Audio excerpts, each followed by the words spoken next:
था कि वो कितनी ज्यादा उसमें है। मैं अब सीन देखते हैं जो रेंज की मिल रही थी, यानी उसे कोल्ड हो चुका है। तो इसमें पैसे बढ़ गए जो उसने शैन को दिए थे, इसका मतलब शैन ने पैसे दे दिए हैं।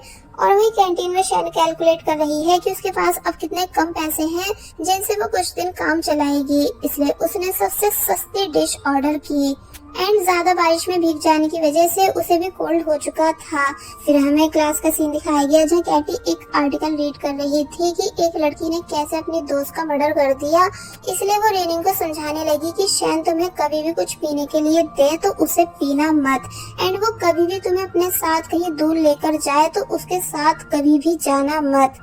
तो ये नहीं लगता कि शैन और मेरे बीच इतनी बड़ी लड़ाई हुई है कि वो मुझे जान से मार देगी, बट कैटी को अब भी अपनी दोस्त की फिक्र है। अब क्योंकि शैन और रेनिंग दोनों का ही कोल्ड के मारे बुरा हाल है, इसलिए एक क्लासमेट शैन को मास्क देकर गया जिसे उसने पहन लिया, लेकिन उसी क्लासमेट ने रेनिंग को मेडिसिन दी जो सब देख शैन को बिल्कुल भी अच्छा नहीं लगा। फिर जब वो बाहर आई तो खाने की स्मेल सूंघ कर उसे और ज्यादा प्रॉब्लम होने लगी, क्योंकि वो भूखी है इसलिए उसे भूख लग रही होती है, जिनसे भी नोटिस किया। इसलिए वो कैटी से कहती भी है कि तुम शैन को पैसे दे आओ या फिर उसे कैंटीन में अपनी साइड से ट्रीट दे दो, बट कैटी साफ इनकार कर देती है कैंटीन में जाने से, क्योंकि उसकी कैंटीन में इतनी बड़ी इंसल्ट जो हो चुकी है, इसलिए उसने तब से कैंटीन जाना बंद कर दिया। तो तब रेनिंग पूछती है कि वैसे कंफ्यूज तो मैं भी हूँ कि जब तुमने सर अंदर घुसाया तो तुम उसे उसी तरह से बाहर क्यों नहीं निकाल पाई, कहीं आसपास खड़े बहुत सारे लोगों की वजह से तुम नर्वस तो नहीं हो गई थी। तो तब कैटी भी इस बारे में सोचने लगी। अब हमें एक बार फिर शैन को दिखा, वो दिन में सिर्फ एक ही बार खाना खाएगी ताकि पैसे बचा सके। और वही ये मियाओ जो कि अपने भाई के साथ था कि तभी उसे रेनिंग की कॉल आई जो कि उसे मिलने बुलाने लगी। तो तब ये मियाओ बातों बातों में अपना मोबाइल वही टेबल पे रख देता है और फिर उसे वही छोड़कर वहां से चला गया। दूसरी तरफ कैटी रात में कैंटीन आई एंड उसी जगह को देख सोचने लगी कि आखिर जब मैंने सर अंदर किया था तो फिर मैं उसे बाहर क्यों नहीं निकाल पाई थी, इसलिए वो तभी धीरे धीरे उस जगह की तरफ बढ़ने लगी। और वही जब ये मियाओ तब रेनिंग ने फाइनली पूछ लिया कि क्या तुम ही वो लड़के हो जो उस रात मेरे साथ स्टार्स देख रहे थे। तो तब ये मियाओ हंसने लगा कि तुम ये सब क्यों पूछ रही हो, छोड़ो ना, इन बातों में कुछ नहीं रखा। बट रेनिंग मानती नहीं क्योंकि उसे ट्रू आंसर चाहिए। तो तब ये मियाओ कहता है कि मुझे इन बातों में कोई इंटरेस्ट नहीं, इसलिए मैं आंसर नहीं दूंगा। कि तभी अचानक इन्हें कैटी की चिल्लाने की आवाजें आई, इसलिए दोनों तुरंत कैंटीन के अंदर गए और आवाज को फॉलो करते हुए स्टोर रूम की साइड आ गए, मगर तभी सभी लाइट्स ऑफ हो गई। वे निकली जिसके पीछे पीछे चैनमो भी था, इसलिए उसने जल्दबाजी में कैंटीन को लॉक कर दिया, ये बोलते हुए कि रुको पहले मुझे इसे काटने तो दो। इसका मतलब कैटी फिर से काम बिगाड़ चुकी है, बट वो रुकती नहीं बल्कि इंसल्टेड फील करते हुए वहाँ से भाग गई। ये मियाओ और रेनिंग जो कि दोनों लॉक हो चुके हैं, जहाँ ये मियाओ बताने लगा कि मेरा मोबाइल मेरे पास नहीं इसलिए तुम किसी को कॉल करो, बट रेनिंग बताती है कि मेरा मोबाइल बंद हो चुका है। तो तब ये दोनों ही परेशान होने लगे। और वही शैन को भूख के मारे टेबल पर फ्रूट्स रखे देख उसका मन करा भी कि मैं इन्हें खा लूं, मगर वो ऐसा नहीं करती बल्कि पानी पीकर अपनी भूख मिटाने लगी। और वही रेनिंग और ये मियाओ जो कि अब बैठे हैं, तो तब रेनिंग पूछती है कि मैं लास्ट टाइम पूछ रही हूँ, सच सच बता दो कि वो लड़के तुम थे, है ना। तो तब ये मैं बोला कि अब ये बात इम्पोर्टेंट नहीं बल्कि ये है कि तुमने पूरे कॉलेज के सामने मेरे भाई को प्रपोज किया था, जो कि अब वो भी तुम्हें धीरे धीरे लाइक करने लगा है, इसलिए मैं तुम दोनों के बीच नहीं आना चाहता।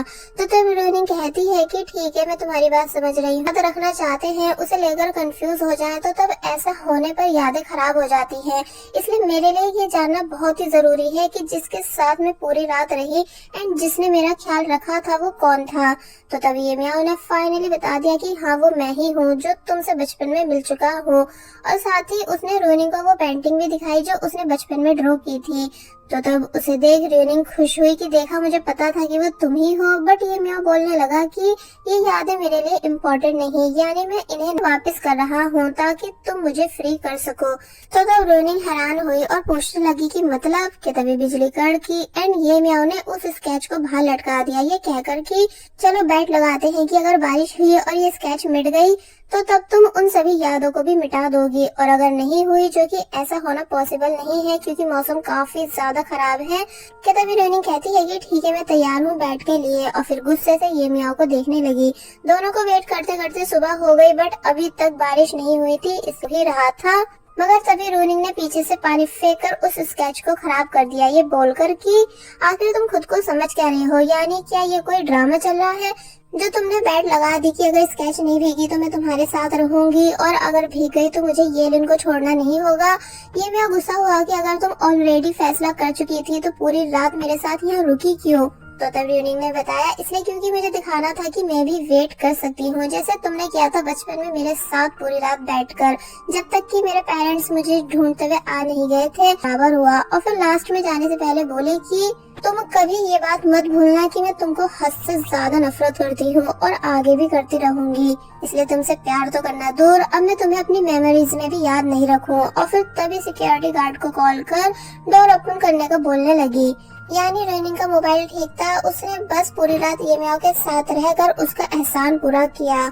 जो सब रियलाइज कर ये म्याओ बस शौक खड़ा रह जाता है, इसलिए वापस अपने रूम आकर उस भीगी स्केच को देखने लगा। आई थिंक पसंद वो अपने भाई के खातिर उन दोनों के बीच नहीं आना चाहता कि तभी येलिन आया और पूछने लगा कि तुमने ये स्केच कब बनाई, दिखने में तो काफी पुरानी लग रही है। तो तभी ये म्याओ बताता है कि ये स्केच नहीं बल्कि मेमोरीज हैं। येलिन समझ गया कि उसका भाई किसी लड़की की बात कर रहा है, इसलिए पूछने लगा कि क्या तुम किसी को लाइक करते हो जो इतने सीरियस हो। तो तभी ये म्याओ बोला पता नहीं, मैं बस कंफ्यूज हूँ।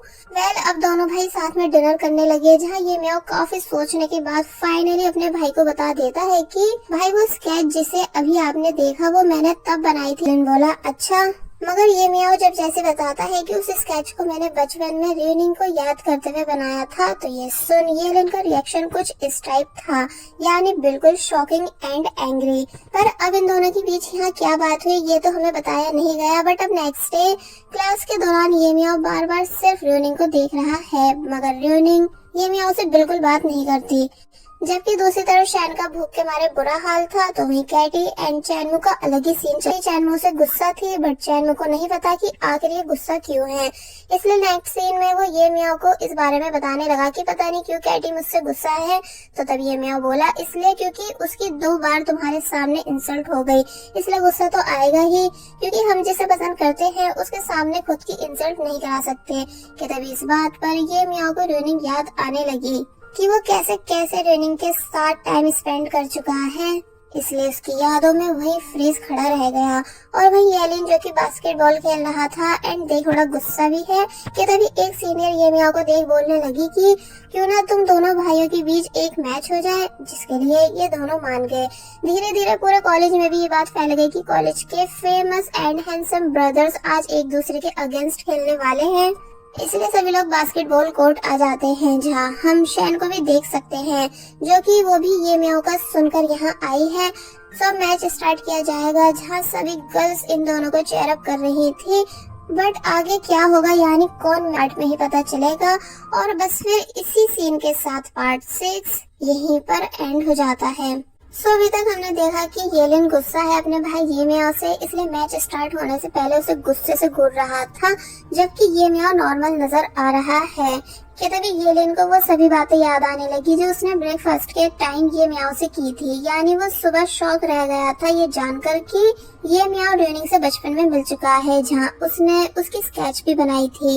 मगर फिर कहता है कोई नहीं मैं समझ, बट ये म्याओ बोला कि भाई उस दिन जो रोनिंग वायलेंट ट्यून बजा रही थी वो मैंने ही उसे सिखाई थी, यानी उस ट्यून को हम दोनों ने मिलकर बनाया था। तो तब येलिन और भी ज्यादा गुस्सा होने लगा ये सब सुन सुनकर, इसलिए बोला कि हाँ ठीक है मैं समझ गया हूँ, वो सब सिर्फ पास्ट था, इसलिए तुम अब बात खत्म करो।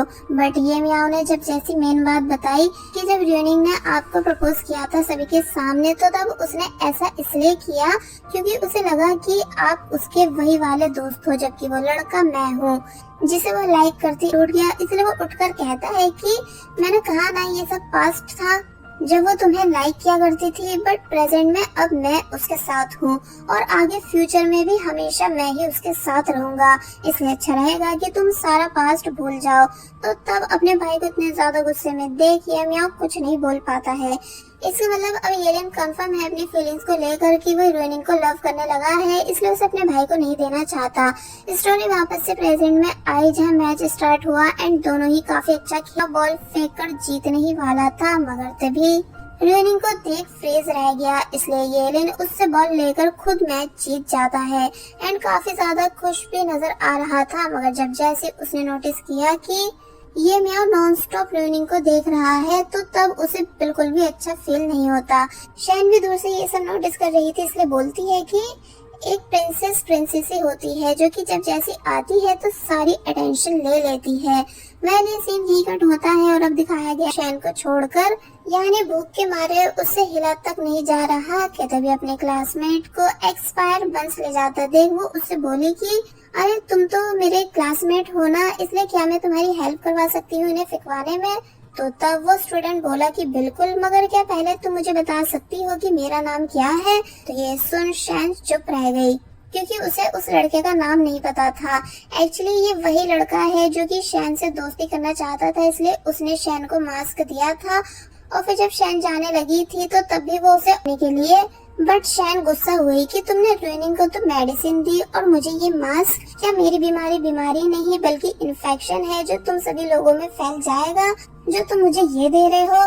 और फिर तभी वो उस मास्क को उस लड़के के ऊपर फेंक कर चली गई थी। इसलिए अब प्रेजेंट में वो लड़का शैन से बदला लेने लगा कि पहले तो तुमने खुद कहा था कि मैं कचरे का ढेर नहीं, बल्कि अब तुम खुद ये कचरा मांग रही हो खाने के लिए, है ना? क्योंकि मुझे पता है कि तुम बहुत ही ज्यादा गरीब हो, इसलिए चलो कोई नहीं, ले लो ये बंस में जा रहा था और तुम कौन सा किसी डस्टबिन से कम हो। जिसकी ये सभी बातें शैन को हर्ट करने लगी। मगर तभी ये म्याओ भी वहाँ आ गया जो कि सब सुन चुका था। इसमें बोलता है कि हाँ, तुमने सही कहा कि ये कचरा डस्टबिन में ही जाना चाहिए और तुमसे अच्छा डस्टबिन थोड़ी ना कोई और हो सकता है। और फिर तभी दिखाया गया कि वो लड़का उन एक्सपायर बंस को बैठ के खा रहा है, जिसकी ये म्याओ ने काफी ज्यादा पिटाई भी लगाई है। शैन काफी कहती भी है कि प्लीज इसे जाने दो, मगर ये म्याओ ऐसा नहीं कर रहा। बोलने पर उसने उस लड़के को वहाँ से जाने दिया। बट अब क्योंकि शैन का पेट भूख के मारे साउंड कर रहा है, इसलिए ये म्याओ उससे अपने साथ कैंटीन चलने को कहने लगा ताकि खाना खिला सके। बट शैन भड़क गई कि तुम मुझ पर तरस खा रहे हो, यानी तुम्हें मुझ पर तरस दिखाने की कोई जरूरत नहीं। तो ये सुन ये म्याओ पूछने लगा कि क्या तुम खुद को सिंड्रेला समझती हो या तुम्हें मजा आता है खुद को बेचारी दिखाकर। मेरे पास पैसे हैं और तुम्हें भूख लगी है एंड भूख लगने पर खाना खाया जाता है, मुझे सिर्फ इतना पता है। और फिर तभी शैन को जबरदस्ती पकड़ा। फिर जब ये दोनों कैंटीन पहुंचे तो तब शैन नॉन स्टॉप मना कर रही थी कि नहीं तुम ये सब लेकर मत दो, मगर वो उसकी एक नहीं सुनता, ये कहकर कि हम दोनों दोस्त हैं इसलिए मैं तुम्हें एक ट्रीट दे ही सकता हूँ। तो तभी ये म्याओ को खुद कितनी केयर करता देख शैन मुस्कुराने लगी। फिर जब ये दोनों बैठे तो तब ये म्याओ शैन के सामने जानबूझकर भुक्कड़ों की तरह खाने लगा ताकि शैन भी बिना कुछ सोचे और शर्म करे आराम से अपना पेट भर के खा सके। और फिर हुआ भी ऐसा ही, यानी शैन नॉन स्टॉप। तब ये म्याओ उसे काफी प्यार से देखता है एंड कहीं ना कहीं उसे शैन के लिए काफी बुरा भी फील हो रहा था कि ये ऑलवेज कितनी प्रॉब्लम्स में रहती है। वेल अब हमें रोनिंग दिखाई गई जो कि कैटी के साथ है कि तभी येलिन को देख वो उसके पास उसे हाय हेलो करने आई। तो तब येलिन भी खुश हो जाता है रोनिंग को देखकर। जिसके बाद ये दोनों साथ में बाहर बैठे जहाँ रोनिंग कंफ्यूज हो रही थी कि अब भला मैं कैसे येलिन को सच्चाई बताऊं। मगर येलिन खुद से बता देता है कि मुझे ये म्याओ सब कुछ बता चुका है एंड उसको मैं समझकर तुमने मुझे प्रपोज किया था। तो तब रोनिंग शॉक हुई कि क्या ये म्याओ आपको ऑलरेडी ये सब बता चुका है। तो तब येलिन कहता है कि हाँ, एंड जब तुमने मुझे सभी के सामने प्रपोज किया था तो तब मैंने तुम्हें आंसर नहीं दिया था जो कि मैं अब देना चाहता हूँ और वो नो है। तो ये सुन रोनिंग सैड हुई कि क्या सीनियर येलिन को मैं बिल्कुल भी अच्छी नहीं लगती, इसलिए वो नॉन स्टॉप येलिन को सॉरी कहने लग जाती है सभी मिसअंडरस्टैंडिंग्स के लिए। येलिन कहता है कि आया। तो तब रोनिंग बोली कि हाँ, आप तो मुझे रिजेक्ट करने आए हो क्योंकि आप मुझे पसंद जो नहीं करते। तो तब येलिन ने रिवील किया कि मैं तुम्हें पसंद नहीं बल्कि लव करने लगा हूँ, वो भी बहुत ही ज्यादा। इसलिए चाहता हूँ कि तुम पास्ट की सभी बातें भूलकर मुझे लाइक करो, यानी अब हमारे बीच कोई मिसअंडरस्टैंडिंग नहीं हो बल्कि सिर्फ ट्रस्ट हो, ताकि बाद में मुझे ऐसा फील नहीं हो कि जैसे मैंने किसी और के प्यार को छीना। तो तब ये बात सुन रोनिंग शॉक बैठी रह गई, यानी उसने बिल्कुल एक्सपेक्ट नहीं किया था कि येलिन ये सब कह देगा, इसलिए वो है। दूसरी तरफ शैन और ये म्याओ कैंटीन से बाहर आ रहे थे जहाँ शैन ने ये म्याओ को दिल से थैंक्स किया। तो तब वो खुश होने लगा और बताता है कि वैसे रोनिंग भी तुम्हारी फिक्र करती है, यानी जितना तुम उसे बुरा समझती हो वो उतनी बुरी नहीं।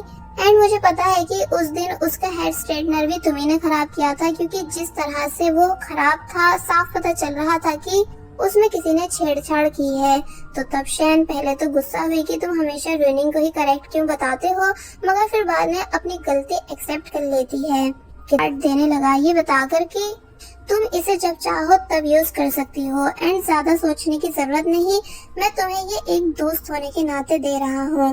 तो तब शैन ने ये म्याओ के ज्यादा फोर्स करने पर उसे अपने पास रख लिया और फिर तभी ये म्याओ के क्लोज होकर बताने लगी कि मुझे नहीं पता था कि हेयर स्ट्रेटनर खराब करने से बात इतनी ज्यादा बढ़ जाएगी कि रोनिंग को अपने बाल काटने पड़ेंगे, वरना मैं ऐसा कभी नहीं करती। कि तभी पीछे से रोनिंग और येलिंग ये दोनों भी आ गए, जहाँ रोनिंग बहुत को इतना क्लोज देखकर ये म्याओ हंसकर बोला कि ओके ओके मैं समझ गया, वैसे ये तुम दोनों लड़कियों के बीच की बात है, और फिर जाने लगा। तो तब उसके पीछे शैन भी चली गई, जबकि रोनिंग बस जेलस होती रह जाती है, जिसका ये सब बिहेवियर येलिन भी नोटिस कर रहा है। और फिर वो सीन याद करने लगा जब उसने रोनिंग को प्रपोज किया था, मगर रोनिंग समझ ही नहीं पा रही थी कि अब मैं क्या बोलूं। तो तब येलिन कहता है कि तुम सोचने के लिए टाइम ले सकती हो, क्योंकि मुझे पता है कि अभी तुम्हारे पास सिर्फ बचपन की यादें हैं जिन्हें तुमने इसलिए मैं चाहता हूँ कि मैं भी तुम्हारे दिल में अपनी कुछ यादें बनाऊं, ताकि हमारे पास भी कुछ अच्छे स्पेशल मोमेंट्स हो जिन्हें हम हमेशा याद रख सकें। और फिर तब बाद में तुम मुझे अपना फाइनल आंसर दे देना। तो तब इस बात के लिए रोनिंग मान गई थी। वेल अब नेक्स्ट सीन में ये म्याओ नॉन स्टॉप रोनिंग के बारे में सोचने लगा कि उस रात उसने मुझे इतना सब सुनाया, ऊपर से इतने गुस्से से भी देख रही थी, पर मैं उसे पलट के कुछ कह क्यों नहीं पाया था। और फिर जब जैसे वो अपने ख्यालों में खोया हुआ नीचे उतर ही रहा था, मगर तभी अचानक चैनमो के ऊपर गिर गया। इसी टाइम पर इनका एक क्लासमेट भी आ जाता है जो कि कुछ बताने आया था, मगर इन्हें ऐसी पोजीशन में देख वो डायरेक्ट बाहर चला गया, मगर फिर दोबारा अंदर आया ये बताने कि तुम दोनों चिंता मत करो, मैं किसी को भी इस बारे में नहीं बताऊंगा, इसलिए चाहो तो तुम कंटिन्यू कर सकते हो जो भी कुछ तुम कर रहे थे। और फिर तभी लाइट्स ऑफ कर वहाँ से चला गया, जिसके जाते ही इन दोनों बेचारों के रिएक्शंस कुछ ऐसे थे, यानी एकदम ही शॉकिंग।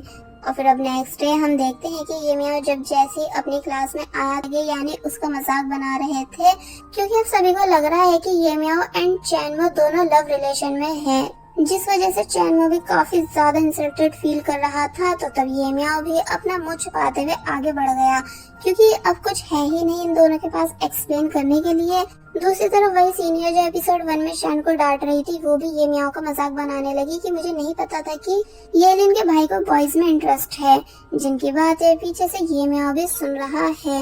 बट अब क्योंकि रोनिंग भी ये सब कुछ नहीं हुई, इसलिए वो डायरेक्ट सीनियर के पास आकर उसकी इंसल्ट करने लग जाती है, ये कहकर कि अरे ये क्या सीनियर, आपके फेस पर कितने सारे डार्क सर्कल्स एंड रेशेस हैं, ठीक बुढ़ी औरत की तरह। तो तब वो सीनियर गुस्सा हुई कि तुम मेरे ही फेस पर ऐसा कैसे बोल सकती हो। तो तब रोनिंग बताती है इसलिए क्योंकि मैं आपकी तरह नहीं, जो लोगों के फेस पर उनकी तारीफ करूं और पीछे बुराई। सीनियर को रोनिंग पर काफी ज्यादा गुस्सा आता तो है, मगर फिलहाल वो चुपचाप चली गई है, सोचकर कि इसे मैं बाद में सबक सिखाऊंगी।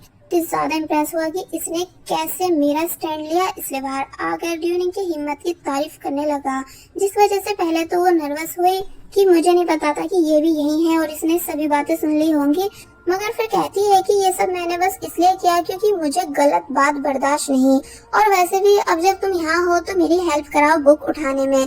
ये म्याओ मान गया, लेकिन बुक इतनी ऊपर थी कि उसका भी हाथ नहीं जा रहा था, इसलिए रोनिंग उसको छोटू छोटू कहकर चिढ़ाने लगी। तो तब ये म्याओ डायरेक्ट रोनिंग को उठा लेता है, ये बोलकर कि अब तुम। रोनिंग पहले तो ये म्याओ के ऐसा करने से काफी शॉक रह जाती है, मगर फिर बाद में उसे परेशान करने लगी, ये बोल कर कि मुझे थोड़ा और उठाओ क्योंकि अब भी मेरा हाथ नहीं जा रहा। कि तभी अचानक एक सीढ़ी इनके पास आई जो कि शैन ने की थी, ये बोलकर कि तुम दोनों इसका यूज क्यों नहीं कर रहे हो। तो तब वो दोनों चुप रह गए। शैन ये म्याओ से कहती है कि अब हमें चलना चाहिए वरना हम लेट हो जाएंगे। एक्चुअली यहाँ उसका मतलब कैंटीन जाने से था। तो तब ये म्याओ बोला कि हाँ चलो काफी देर हो रही है। कहाँ, यानी तुम दोनों साथ में कहाँ जा रहे हो। तो तब ये म्याओ बोला कि ये एक सीक्रेट है जो कि हम तुम्हें नहीं बता सकते, और फिर ये दोनों वहाँ से जाने लगे, जहाँ शैन बहुत ही ज्यादा खुश नजर आ रही थी, बट रोनिंग बहुत ही ज्यादा जेलस, यानी वो ये म्याओ को बिल्कुल भी किसी और लड़की के साथ देख नहीं सकती है, क्योंकि अब आई थिंक वो धीरे धीरे ये म्याओ को लाइक जो करने लगी है। और बस फिर इसी के साथ पार्ट 7 यहीं पर एंड हो जाता है। अभी तक हमने देखा कि शैन ये मियाओ को बाद में रोनिंग परेशान होने लगी कि आखिर ये दोनों कहाँ गए हैं। तो तब कैटी कहती है कि ये कोई शैन की चाल तो नहीं तुम्हें चिढ़ाने के लिए। तो तब काफी सोचने के बाद रोनिंग ने जवाब दिया कि मैं ये मियाओ की गर्लफ्रेंड थोड़ी हूँ जो ये सब सोच रही हूँ। और फिर जब जैसे वो वापस घर आई तो तब वहाँ येलिन आया हुआ था। इसका मतलब रोनिंग की मदर येलिन को एज ए स्टूडेंट एक्सेप्ट कर चुकी है। इसलिए जब येलिन काम कर रहा था तो तब रोनिंग भी उसके पास आकर बैठ गई। अपना काम करने के आने से येलिन फोकस ही नहीं कर पाया बल्कि बहुत ध्यान से उसको देखने लगा।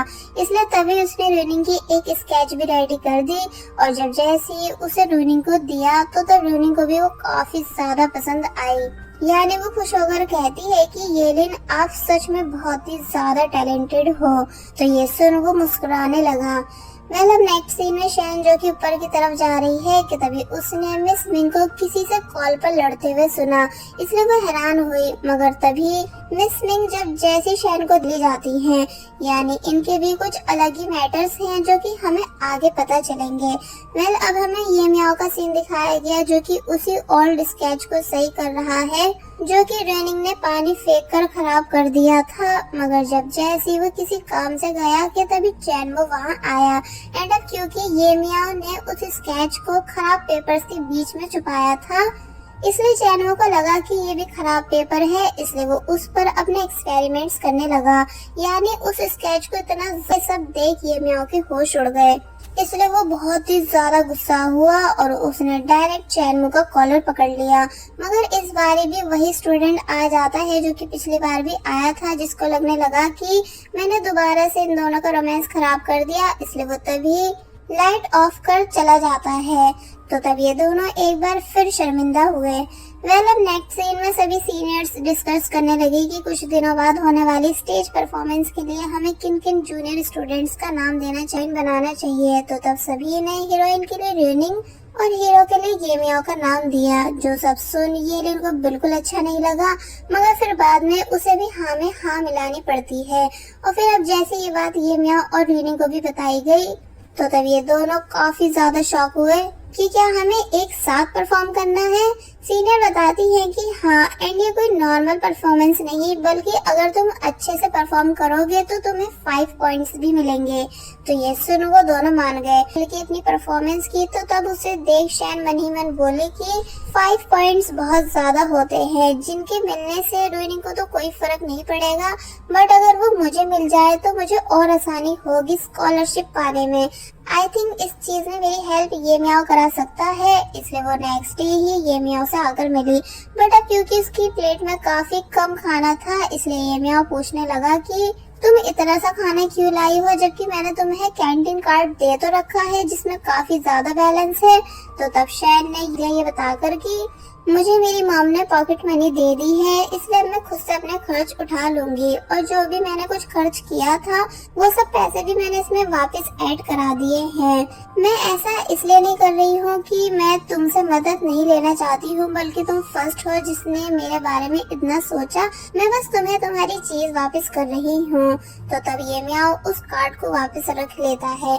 दोनों के बीच थोड़ी बहुत नॉर्मल बातें हुई क्योंकि अब ये दोनों अच्छे दोस्त जो बन चुके हैं कि क्या प्लीज स्टेज परफॉर्मेंस में मैं तुम्हारी हीरोइन बन सकती हूँ, क्योंकि जैसा कि सभी को पता है कि मेन रोल प्ले करने वालों को 5 पॉइंट्स मिलेंगे जो कि मेरे लिए बहुत ही जरूरी है क्योंकि उनकी हेल्प से मुझे स्कॉलरशिप मिल जाएगी। और रोनिंग का क्या है, उसे तो कुछ भी नहीं आता, पता नहीं क्यों उसे सब कुछ इजीली मिल जाता है जबकि वो ये सब डिजर्व तक नहीं करती। कि तभी ये मियाओ थोड़ा गुस्से से बोला कि ऐसा नहीं है, वो डिजर्व करती है, यानी अगर वो डिजर्व नहीं करती तो उसे ये रोल मिलता ही नहीं। इस बारे में ऐसा बुरा नहीं बोलना चाहिए। शैन शांत हुई मगर फिर कहने लगी कि हाँ तुम सही बोल रहे हो, मुझे रोनिंग को रिप्लेस करने का नहीं सोचना था, मैं बस ये सब 5 पॉइंट्स की वजह से कह रही थी वरना मेरी रोनिंग से कोई लड़ाई थोड़ी। तो तब ये मियाओ शांत हुआ एंड सोचने लगा कि वैसे ये बात सच है कि शैन को स्कॉलरशिप की जरूरत है इसलिए मुझे उसकी हेल्प करानी चाहिए। फिर बस होना क्या था, ये मियाओ ने शैन को स्टेज पर सभी के सामने शो कराते हुए डायरेक्टर्स को एक्सप्लेन किया कि कंपटीशन कराना चाहिए, फिर जो भी बेस्ट होगा उसी को हम लीडिंग रोल देंगे। डायरेक्टर्स इस बात के लिए मान गए, बट रोइनिंग को ये म्याओ पर गुस्सा आया। अब कंपटीशन स्टार्ट हुआ, जहां सबसे पहले रोइनिंग आई सिंगिंग करने के लिए, लेकिन यहाँ वो काफी ज्यादा बुरा गाती है। सभी लोग उस पर हंसने लगे, यानी रोइनिंग सब चीजों में अच्छी है बट सिंगिंग में नहीं। फिर जब शैन को बुलाया गया तो तब उसने इतने अच्छे से सॉन्ग सिंग किया कि सभी लोग शॉक रह गए। एंड उसको रोइनिंग की जगह, रोइनिंग को ये सब देख अच्छा नहीं लगा। एंड येलिन भी समझ रहा था कि रोइनिंग उदास है, इसलिए उसने रोइनिंग को हिम्मत दी कि तुम फिक्र मत करो, मेरे लिए ऑलवेज तुम ही सबसे बेस्ट रहोगी एंड मैं तुमको दूसरा कोई ना कोई रोल दिला दूंगा जिसमें तुम्हें सिंगिंग नहीं करनी पड़े। तो तब रोइनिंग येलिन से एक बार फिर इम्प्रेस हो जाती है कि इसको मेरी कितनी फिक्र है। नेक्स्ट सीन में रोइनिंग उस ट्रॉली को देख रही है जिस पे खड़े होकर सिंगिंग की जाती है कि तभी ये म्याओ भी वहाँ आया और रोइनिंग की आवाज का मजाक बनाने लगा कि तुम सच में कितना ज्यादा गंदा है, और बोलने लगी कि मुझे नहीं पता था कि तुम गद्दार निकलोगे और शैन का साथ दोगे। तो तभी ये म्याओ बोला, गद्दार? यानी मैं गद्दार कैसे हुआ, क्योंकि मैं तुम्हारा दोस्त थोड़ी हूँ और तुम्ही ने तो कहा था उस दिन कि तुम मुझसे नफरत करती हो। तो ये सुन वो चुप हो गई।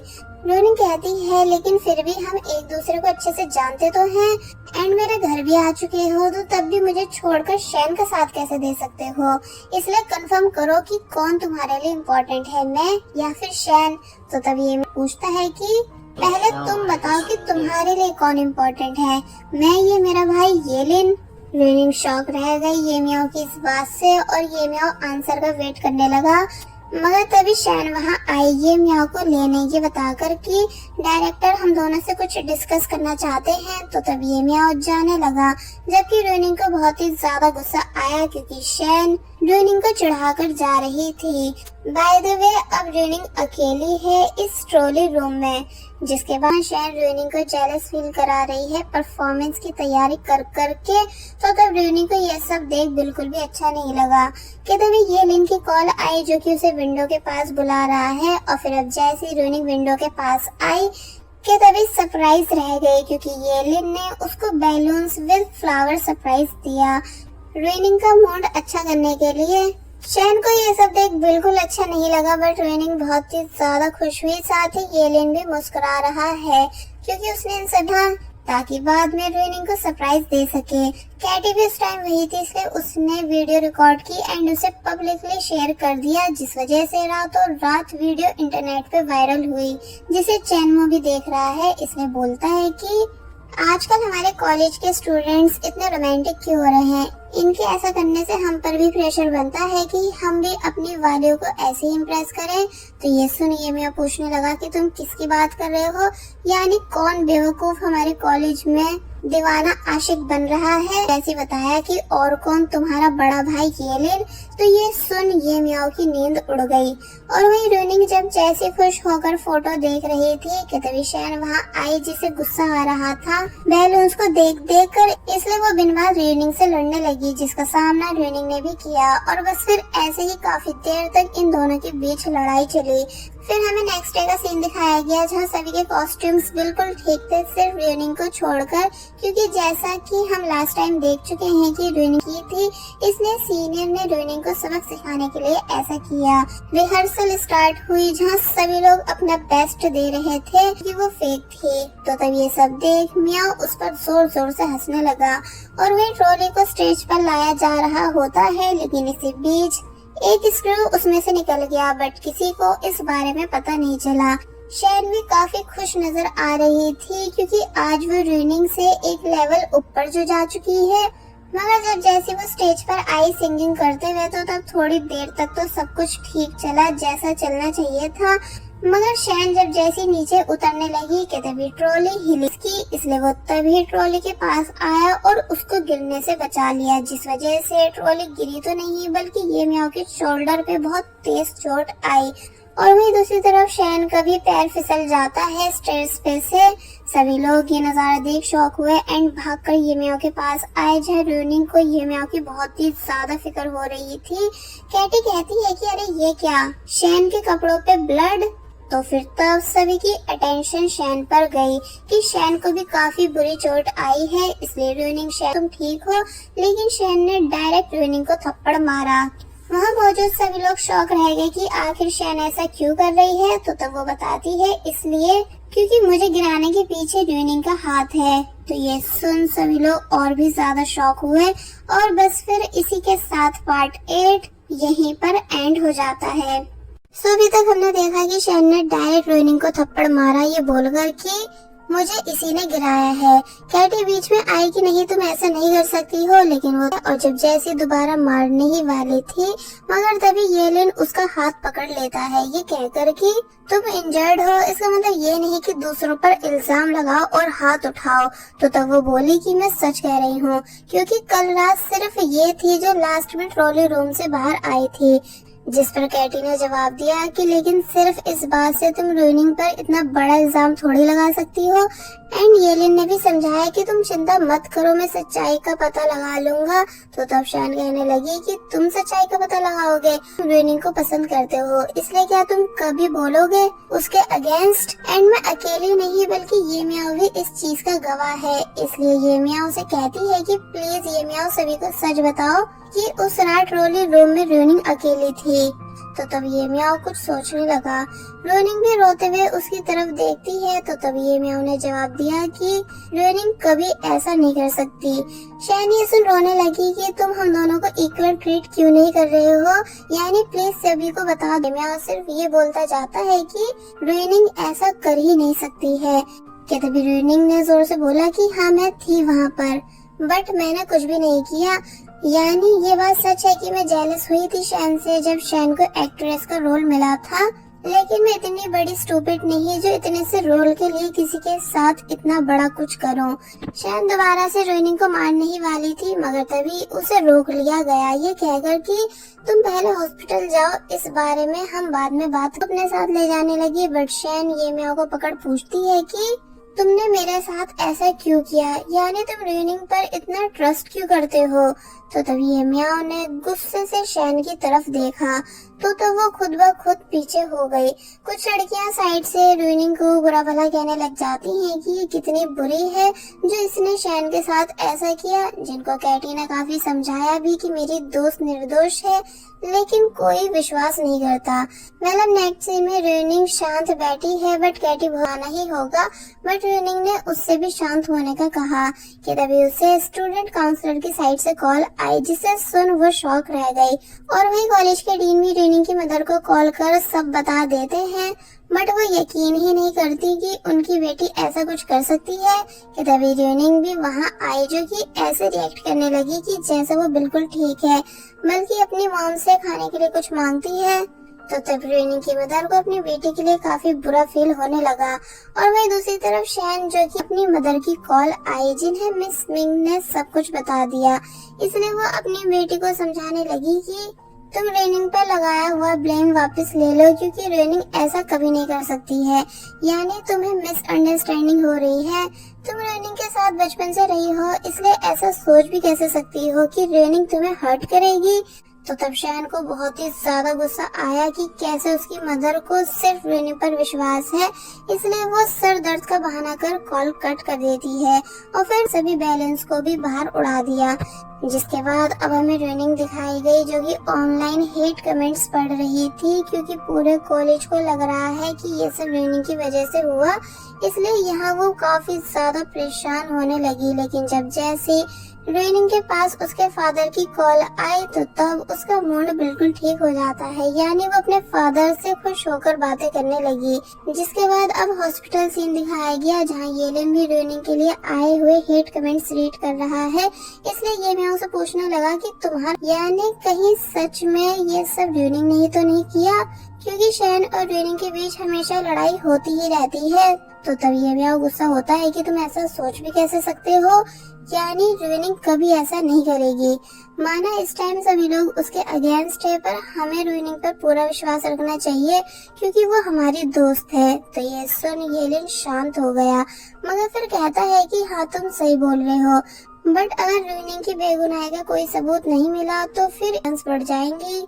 तो ये सुन ये म्याऊ भी शांत हो जाता है और भी रोइनिंग घर में अपनी मॉम को ढूंढ रही है, लेकिन यहाँ वो नहीं थी कि तभी उसे कुछ फूड टेबल पर रखा दिखा, जिसे उठाकर वो ये म्याऊ से मिलने आ गई एंड उसे वो खाने के लिए दे देती है।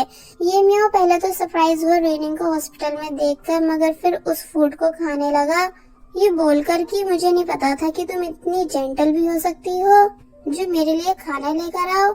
कि तभी उसे अपनी मॉम की कॉल आई जो कि पूछ रही थी कि तुम उसे खाना मत क्योंकि वो डॉग फूड है। रोइनिंग शॉक रह जाती है और फिर ये म्याऊ को देखने लगी जो कि उस फूड को एंजॉय कर रहा था, इसलिए बोलती है कि मॉम आप चिंता मत कीजिए क्योंकि वो फूड सही जगह जा रहा है। एंड देन उसने कॉल कट कर दी। ये म्याऊ वो फूड रोइनिंग को भी देने लगा खाने के लिए, बट रोइनिंग बोलती है कि नहीं नहीं इसे तुम ही खाओ क्योंकि तुम पेशेंट हो ना। दोनों हमेशा की तरह एक बार फिर हंसी मजाक करने लगे, एक दूसरे को चिढ़ाने लगे, यानी इसने बाहर से ये म्याऊ की मदर ने भी देखा, इसलिए वो मुंह बनाते हुए चली गई। दूसरी तरफ येलिन जो कि कॉलेज आ रहा है ये म्याऊ की बातें सोचते हुए कि ये म्याऊ कैसे रोइनिंग पे ट्रस्ट करता है, इसलिए मुझे भी रोइनिंग पे ट्रस्ट करना चाहिए एंड इन्वेस्टिगेशन करनी चाहिए कि आखिर किस वजह से ट्रॉली टूटी। दूसरी तरफ डायरेक्टर ने मिस मिंग को कॉलेज बुलाया क्योंकि वो रोइनिंग को स्कूल से निकालने वाले हैं, सभी एविडेंस रोइनिंग के अगेंस्ट होने की वजह से। इसलिए मिस मिंग को बहुत ही ज्यादा गुस्सा आया कि आप ऐसा करने का आप मेरी पावर भूल चुके हो कि मैं आप सभी पर कैसे कैसे केस कर सकती हूँ, क्योंकि मुझे पूरा राइट है एक्शन लेने का। एंड माना मेरी बेटी शरारती है बट वो कभी किसी के साथ ऐसा कर नहीं सकती। और आपको किसने पावर दी उसे कॉलेज से निकाल कर उसका फ्यूचर खराब करने की। तो तब डायरेक्टर भी मिस मिंग पर भड़क गए कि तभी डेन की कॉल आई जिन्होंने ऑर्डर दिया कि रोइनिंग को स्कूल से नहीं निकाला जाए क्योंकि ये कॉलेज के बोर्ड ऑफ मेंबर का डिसीजन है। तो ये सुन डायरेक्टर शांत हो गए और बोलने लगे कि ऊपर तक है तो आप मेरे पास क्यों आए।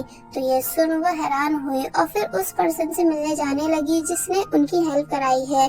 शहर ने मिस मिंग को देख लिया और फिर उनको पुकारने लगी, बट वो सुनती ही नहीं, तो तब वो उनका पीछा करने लग जाती है।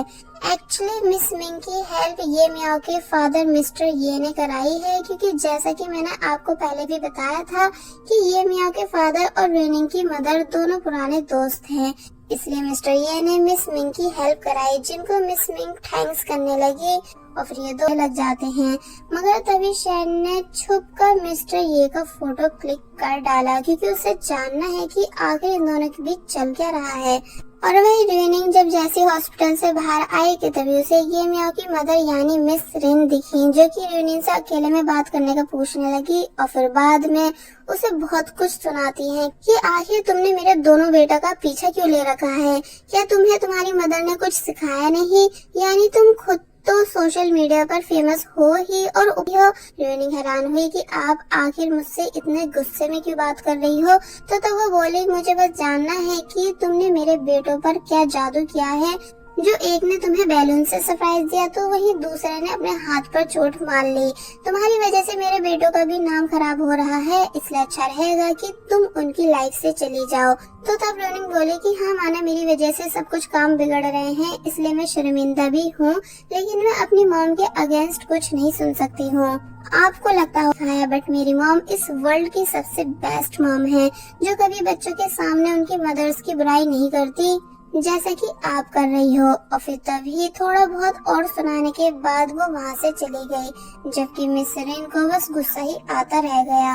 दूसरी तरफ शहन और येलिन को दिखाया गया, जहाँ येलिन शहन को समझा रहा है कि ट्रॉली इसलिए टूटी क्योंकि बहुत साल पुरानी थी, ना कि इसलिए क्योंकि रोइनिंग ने उसमें कुछ किया, इसलिए तुम रोइनिंग पे शक करना छोड़ दो। एंड रोइनिंग पर जो ऑनलाइन इतना हेट आ रहा है गलती नहीं। तो तब शैन बोले कि अगर ट्रॉली खराब थी तो तब क्यों नहीं टूटी जब रोइनिंग उस पर चढ़ी थी, यानी कि मैं ही इतनी अनलकी हूँ जो मेरे चढ़ते ही ट्रॉली टूट गई, इसलिए मैं कभी रोइनिंग के सपोर्ट में आऊंगी नहीं, और वैसे भी मैं रोइनिंग की दोस्त नहीं हूँ। तो ये सुन येलिन चुप हो गया। मतलब नेक्स्ट सीन में रोइनिंग अपनी मदर के साथ अच्छा टाइम स्पेंड कर रही है, जहां वो बताती है कि मैं तुम्हें तुम्हारे अंकल के घर घुमाकर लाऊंगी। तो ये सुन वो खुश हुई कि तभी शैन वहाँ आई, जिसे उसे अपने साथ ले गई और फिर अब अकेले में पूछने लगी कि तुमने आखिर ये मियाओ से ऐसा क्या बोला है जो अब वो मेरे साथ परफॉर्मेंस करने के लिए रेडी नहीं है। रोइनिंग शॉक हुई ये जानकर कि अब ये मियाओ लीडिंग एक्टर रोल नहीं कर रहा है, इसलिए बहुत समझाती भी है कि मैंने ये मियाओ से कुछ नहीं कहा, अगर तुम चाहो तो उससे कॉल पर पूछ सकती हो। बट जब शैन मानती ही नहीं बल्कि और भी बहुत कुछ रोइनिंग को सुनाने लगी, तो तब रोइनिंग ने जोर से चिल्ला के बोला कि बस अब बहुत हुआ। तुम्हें क्या लगता है कि मैं हर्ट नहीं, फर्क नहीं पड़ा सभी के सामने तुमसे थप्पड़ खाकर और अपनी इंसल्ट करा के, जो तुम दोबारा मेरे पर इल्जाम लगाने लगी। शैन गुस्से में आकर दोबारा थप्पड़ मारने ही वाली थी, मगर तभी शैन की मदर और मिस मिंग ये दोनों भी अंदर आ गई, जो कि सब सुन चुकी हैं। इसलिए शैन की मदर ने शैन को बहुत डांटा कि तुम रोइनिंग पर हाथ उठाने की हिम्मत कर कैसे सकती हो, और फिर रोइनिंग से माफी मांगने लगी अपनी बेटी के बैड बिहेवियर के लिए। साथ ही उन्होंने अपनी बेटी शैन से भी माफी मांगने को बोली। चलो छोड़ो, बच्चे हैं, टाइम के साथ सब समझ जाएंगे। बट शैन की मदर मानती नहीं, क्योंकि अब वो सब समझ चुकी है कि शुरू से गलती उन्हीं की बेटी की थी, क्योंकि वो शुरू से रोइनिंग और शैन दोनों का नेचर अच्छे से जानती है। बट शैन ने माफी मांगने से साफ इनकार कर दिया, ये कहकर कि अगर मैं गरीब हूँ तो इसका मतलब ये नहीं कि इन अमीर लोगों की गलती होने पर भी खुद झुक जाऊं। आपकी आदत होगी इन लोगों के पैरों में पड़े रहने की, लेकिन मैं आप जैसी नहीं बनना चाहती हूँ, से माफी मांगूंगी। तो तब शैन की मदर को इतना ज्यादा गुस्सा आया कि उन्होंने जोर से शैन को थप्पड़ मारा उसकी बदतमीजी पर। सभी लोग शॉक रह गए एंड शैन की मदर को शांत कराने लगे। तो तब शैन रोइनिंग के सामने आई और फिर रोइनिंग को बहुत ही ज्यादा गुस्से से देखने के बाद चुपचाप वहाँ से चली जाती है एंड देन बाहर आकर कहने लगी कि मैं अपनी सभी इंसल्ट्स का बदला लेकर ही रहूंगी। मेरे पास कुछ नहीं था सिर्फ मॉम के अलावा, लेकिन तुमने मुझसे मेरी मॉम बिल्कुल भी किसी लायक छोड़ूंगी नहीं। यानी रोइनिंग अब मैं तुम्हें और तुम्हारी पूरी फैमिली को हमेशा के लिए बर्बाद करके ही रहूंगी। और बस फिर इसी सीन के साथ पार्ट 9 यहीं पर एंड हो जाता है। सो अभी तक हमने देखा कि शैन जो कि बहुत ही ज्यादा गुस्से में है, इसलिए रोइनिंग का मोबाइल उठाकर उसे जंगल में फेंक आई ताकि रोइनिंग को परेशान कर सके। और वहीं ये मियाओ ने जब जैसे रोइनिंग को कॉल की, लेकिन वो लगती ही नहीं, इसलिए ये मियाओ परेशान होने लगा कि आखिर रोइनिंग कहाँ है, कहीं तो कुछ करा भी नहीं है। सुबह हुई और चैनमो जब जैसी सोकर उठा के तभी ये मियाओ को देख शौक रह गया, क्योंकि ये मियाओ पूरी रात चैन से सो नहीं पाया है। अब नेक्स्ट डे रोइनिंग अपनी मॉम के साथ अंकल यान के घर रहने जा रही है, जहां हमें उसके हाथ में दूसरा मोबाइल दिखाया गया। शैन की मदर पूछने लगी कि आपका पहले वाला मोबाइल कहाँ गया, तो वो कहती है कि पता नहीं, शायद वो खो चुका है, इसलिए मैं ये न्यू मोबाइल ले आई हूँ। सो फाइनली रोइनिंग अपनी मदर के साथ जाने ही वाली थी आई, यानी एक इम्पोर्टेंट डील है जो कि कंप्लीट हो चुकी है, इसलिए अब उनका अंकल यान के जाना पॉसिबल नहीं हो पाएगा। तो पहले तो रोइनिंग उदास हुई, मगर फिर कहती है कि कोई नहीं, मैं अकेले रहने चली जाती हूँ। और वहीं दूसरी तरफ हमें ये मियाओ दिखाया गया, जो कि अभी तक परेशान था कि रोइनिंग ना कॉल पिक कर रही है और ना ही कोई रिप्लाई दे रही है। तो तब कैटी ने समझाया कि तुम ज्यादा सोचो मत, आई थिंक वो कुछ टाइम अकेले रहना चाहती होगी। और वहीं दिखाया जाता है कि अब ये मियाओ की जगह है, लेकिन इन दोनों के बीच बिल्कुल भी केमिस्ट्री नजर नहीं आ रही थी, इसलिए सीनियर इन दोनों से बार बार प्रैक्टिस कराने लगी। और वही ये मियाओ अभी तक केटी का दिमाग खराब कर रहा है कि आखिर तुम्हारी दोस्त कहाँ गायब है, कुछ तो पता लगाओ। तो तब कैटी पूछने लगी कि एक मिनट, कहीं अब तुम उसे लाइक तो नहीं करने लगे हो जो उसकी इतनी फिक्र कर रहे हो? ये मियाओ हिचकिचाकर बोला कि नहीं। तो तब कैटी कहने लगी कि ठीक है, बट अगर करते हो तो बिना देरी करे उसे बता देना, क्योंकि गर्ल्स को वेले वो ये सब बातें चैनमो को भी सुना रही थी, लेकिन बेचारा चैनमो इतना सीधा है कि वो कुछ समझ ही नहीं पाया। अब नेक्स्ट सीन में ये मियाओ डायरेक्ट रोइनिंग के घर पहुंच गया, जहां जाकर उसे पता चला कि रेनिंग घर में नहीं बल्कि अंकल यान के रहने गई हुई है। तो ये सुन वो हैरान हुआ। दूसरी तरफ शैन को उसकी मदर की कॉल आई, जो कि शैन के हालचाल पूछने लगी, लेकिन शैन गुस्से से कॉल कट कर देती है, यानी वो अब भी अपनी मॉम से नाराज है। फिर उसने सोचा कि क्यों ना ये मियाओ की तबीयत के बारे में पूछा जाए। मियाओ को कॉल की तो तब उसे पीछे से स्टेशन की आवाजें आई, इसलिए शैन को समझ आ गया कि ये मियाओ रेनिंग के पीछे पीछे अंकल यान के जा चुका है, इसलिए वो एक बार फिर जेलस होने लगी। और वही ये मियाओ फाइनली अंकल यान के घर के बाहर पहुंचा, जहां उसने जब जैसी रेनिंग को मोटे कपड़े पहने हुए देखा तो वो उस पर जोर जोर से हंसने लगा, मगर तभी उसकी नजर डक पर गई, यानी वही जिसने पिछली बार ये मियाओ को काटा था। इसलिए वो एक बार फिर डक से बचकर भागने लगा। उसका पीछा नहीं छोड़ा जब तक कि उसने ये मियाओ को काट नहीं लिया। अब हमें येलिन दिखाया गया, जो कि वो भी परेशान है कि आखिर रेनिंग कॉल्स का आंसर क्यों नहीं दे रही। इसलिए उसने मिस मिंग को कॉल की तो तब जाकर पता चला कि रेनिंग का मोबाइल खो चुका है एंड वो कुछ दिनों के लिए अपने अंकल यान के घर रहने गई हुई है। तभी शैन भी वहाँ आई, जिसने येलिन को सब बता दिया कि तुम्हारा भाई ये मियाओ रेनिंग के पीछे पीछे अंकल यान के घर गया है। तुम्हें ये बात अजीब नहीं लग रही है कि अब ये मियाओ भी रेनिंग को पसंद करने लगा है, तभी तो वो ये सब कर रहा है। येलिन ये बात सुन शॉक रह गया एंड देन शैन आग लगाने के बाद वहाँ से चली गई।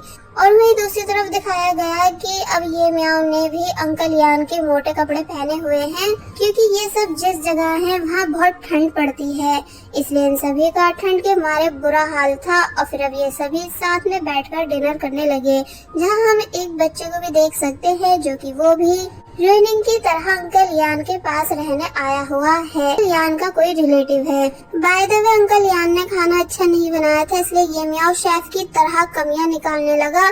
तो तब अंकल यान ये मियाओ को मारने के लिए भागे। नेक्स्ट डे हम देखते हैं कि येलिन तुरंत इसी तरफ आ रहा है, यानी अंकल यान के घर रेनिंग को वापस ले जाने के लिए। बट जब पता चला कि उसकी मॉम की कंडीशन बिल्कुल ठीक नहीं, इसलिए उसे तभी वापस जाना पड़ा। एक्चुअली कल मिस रेन अपनी वेडिंग एनिवर्सरी पर अपने हस्बैंड के आने का वेट कर रही थी, लेकिन उनके हस्बैंड आए, जिस वजह से उन्होंने बहुत ही ज्यादा ड्रिंक कर ली एंड देन अब वो हॉस्पिटल में एडमिट है। तो तब येलिन को अपनी मॉम के लिए बहुत ही ज्यादा बुरा फील होने लगा, इसलिए वो समझाता है कि आप चिंता मत कीजिए, मैं डैड से इस बारे में बात करूंगा। तो तब वो बस इतनी रिक्वेस्ट करती है कि तुम प्लीज ये मियाओ को इस बारे में मत बताना, वरना वो परेशान हो जाएगा। जिसके बाद अब हमें रेनिंग और ये मियाओ दोनों साथ में दिखाए गए, जहाँ जब जैसी रेनिंग ने ये मियाओ से उसके वहाँ आने का रीजन पूछा तो तब उस तुम्हारी वजह से आया हूँ, क्योंकि मैं तुम्हें बहुत ही ज्यादा मिस कर रहा था। तो ये सुन रेनिंग शॉक हुई। तो तब ये मियाओ बात घुमाकर कहने लगा कि एक्चुअली हम दोनों अच्छे दोस्त हैं ना, इसलिए मुझे तुम्हारी फिक्र हो रही थी। तो तब रेनिंग बस शांत बैठी रह गई, क्योंकि अब थोड़ा थोड़ा उसे भी समझ आ रहा है कि जैसे ये मियाओ उसे लाइक करता हो।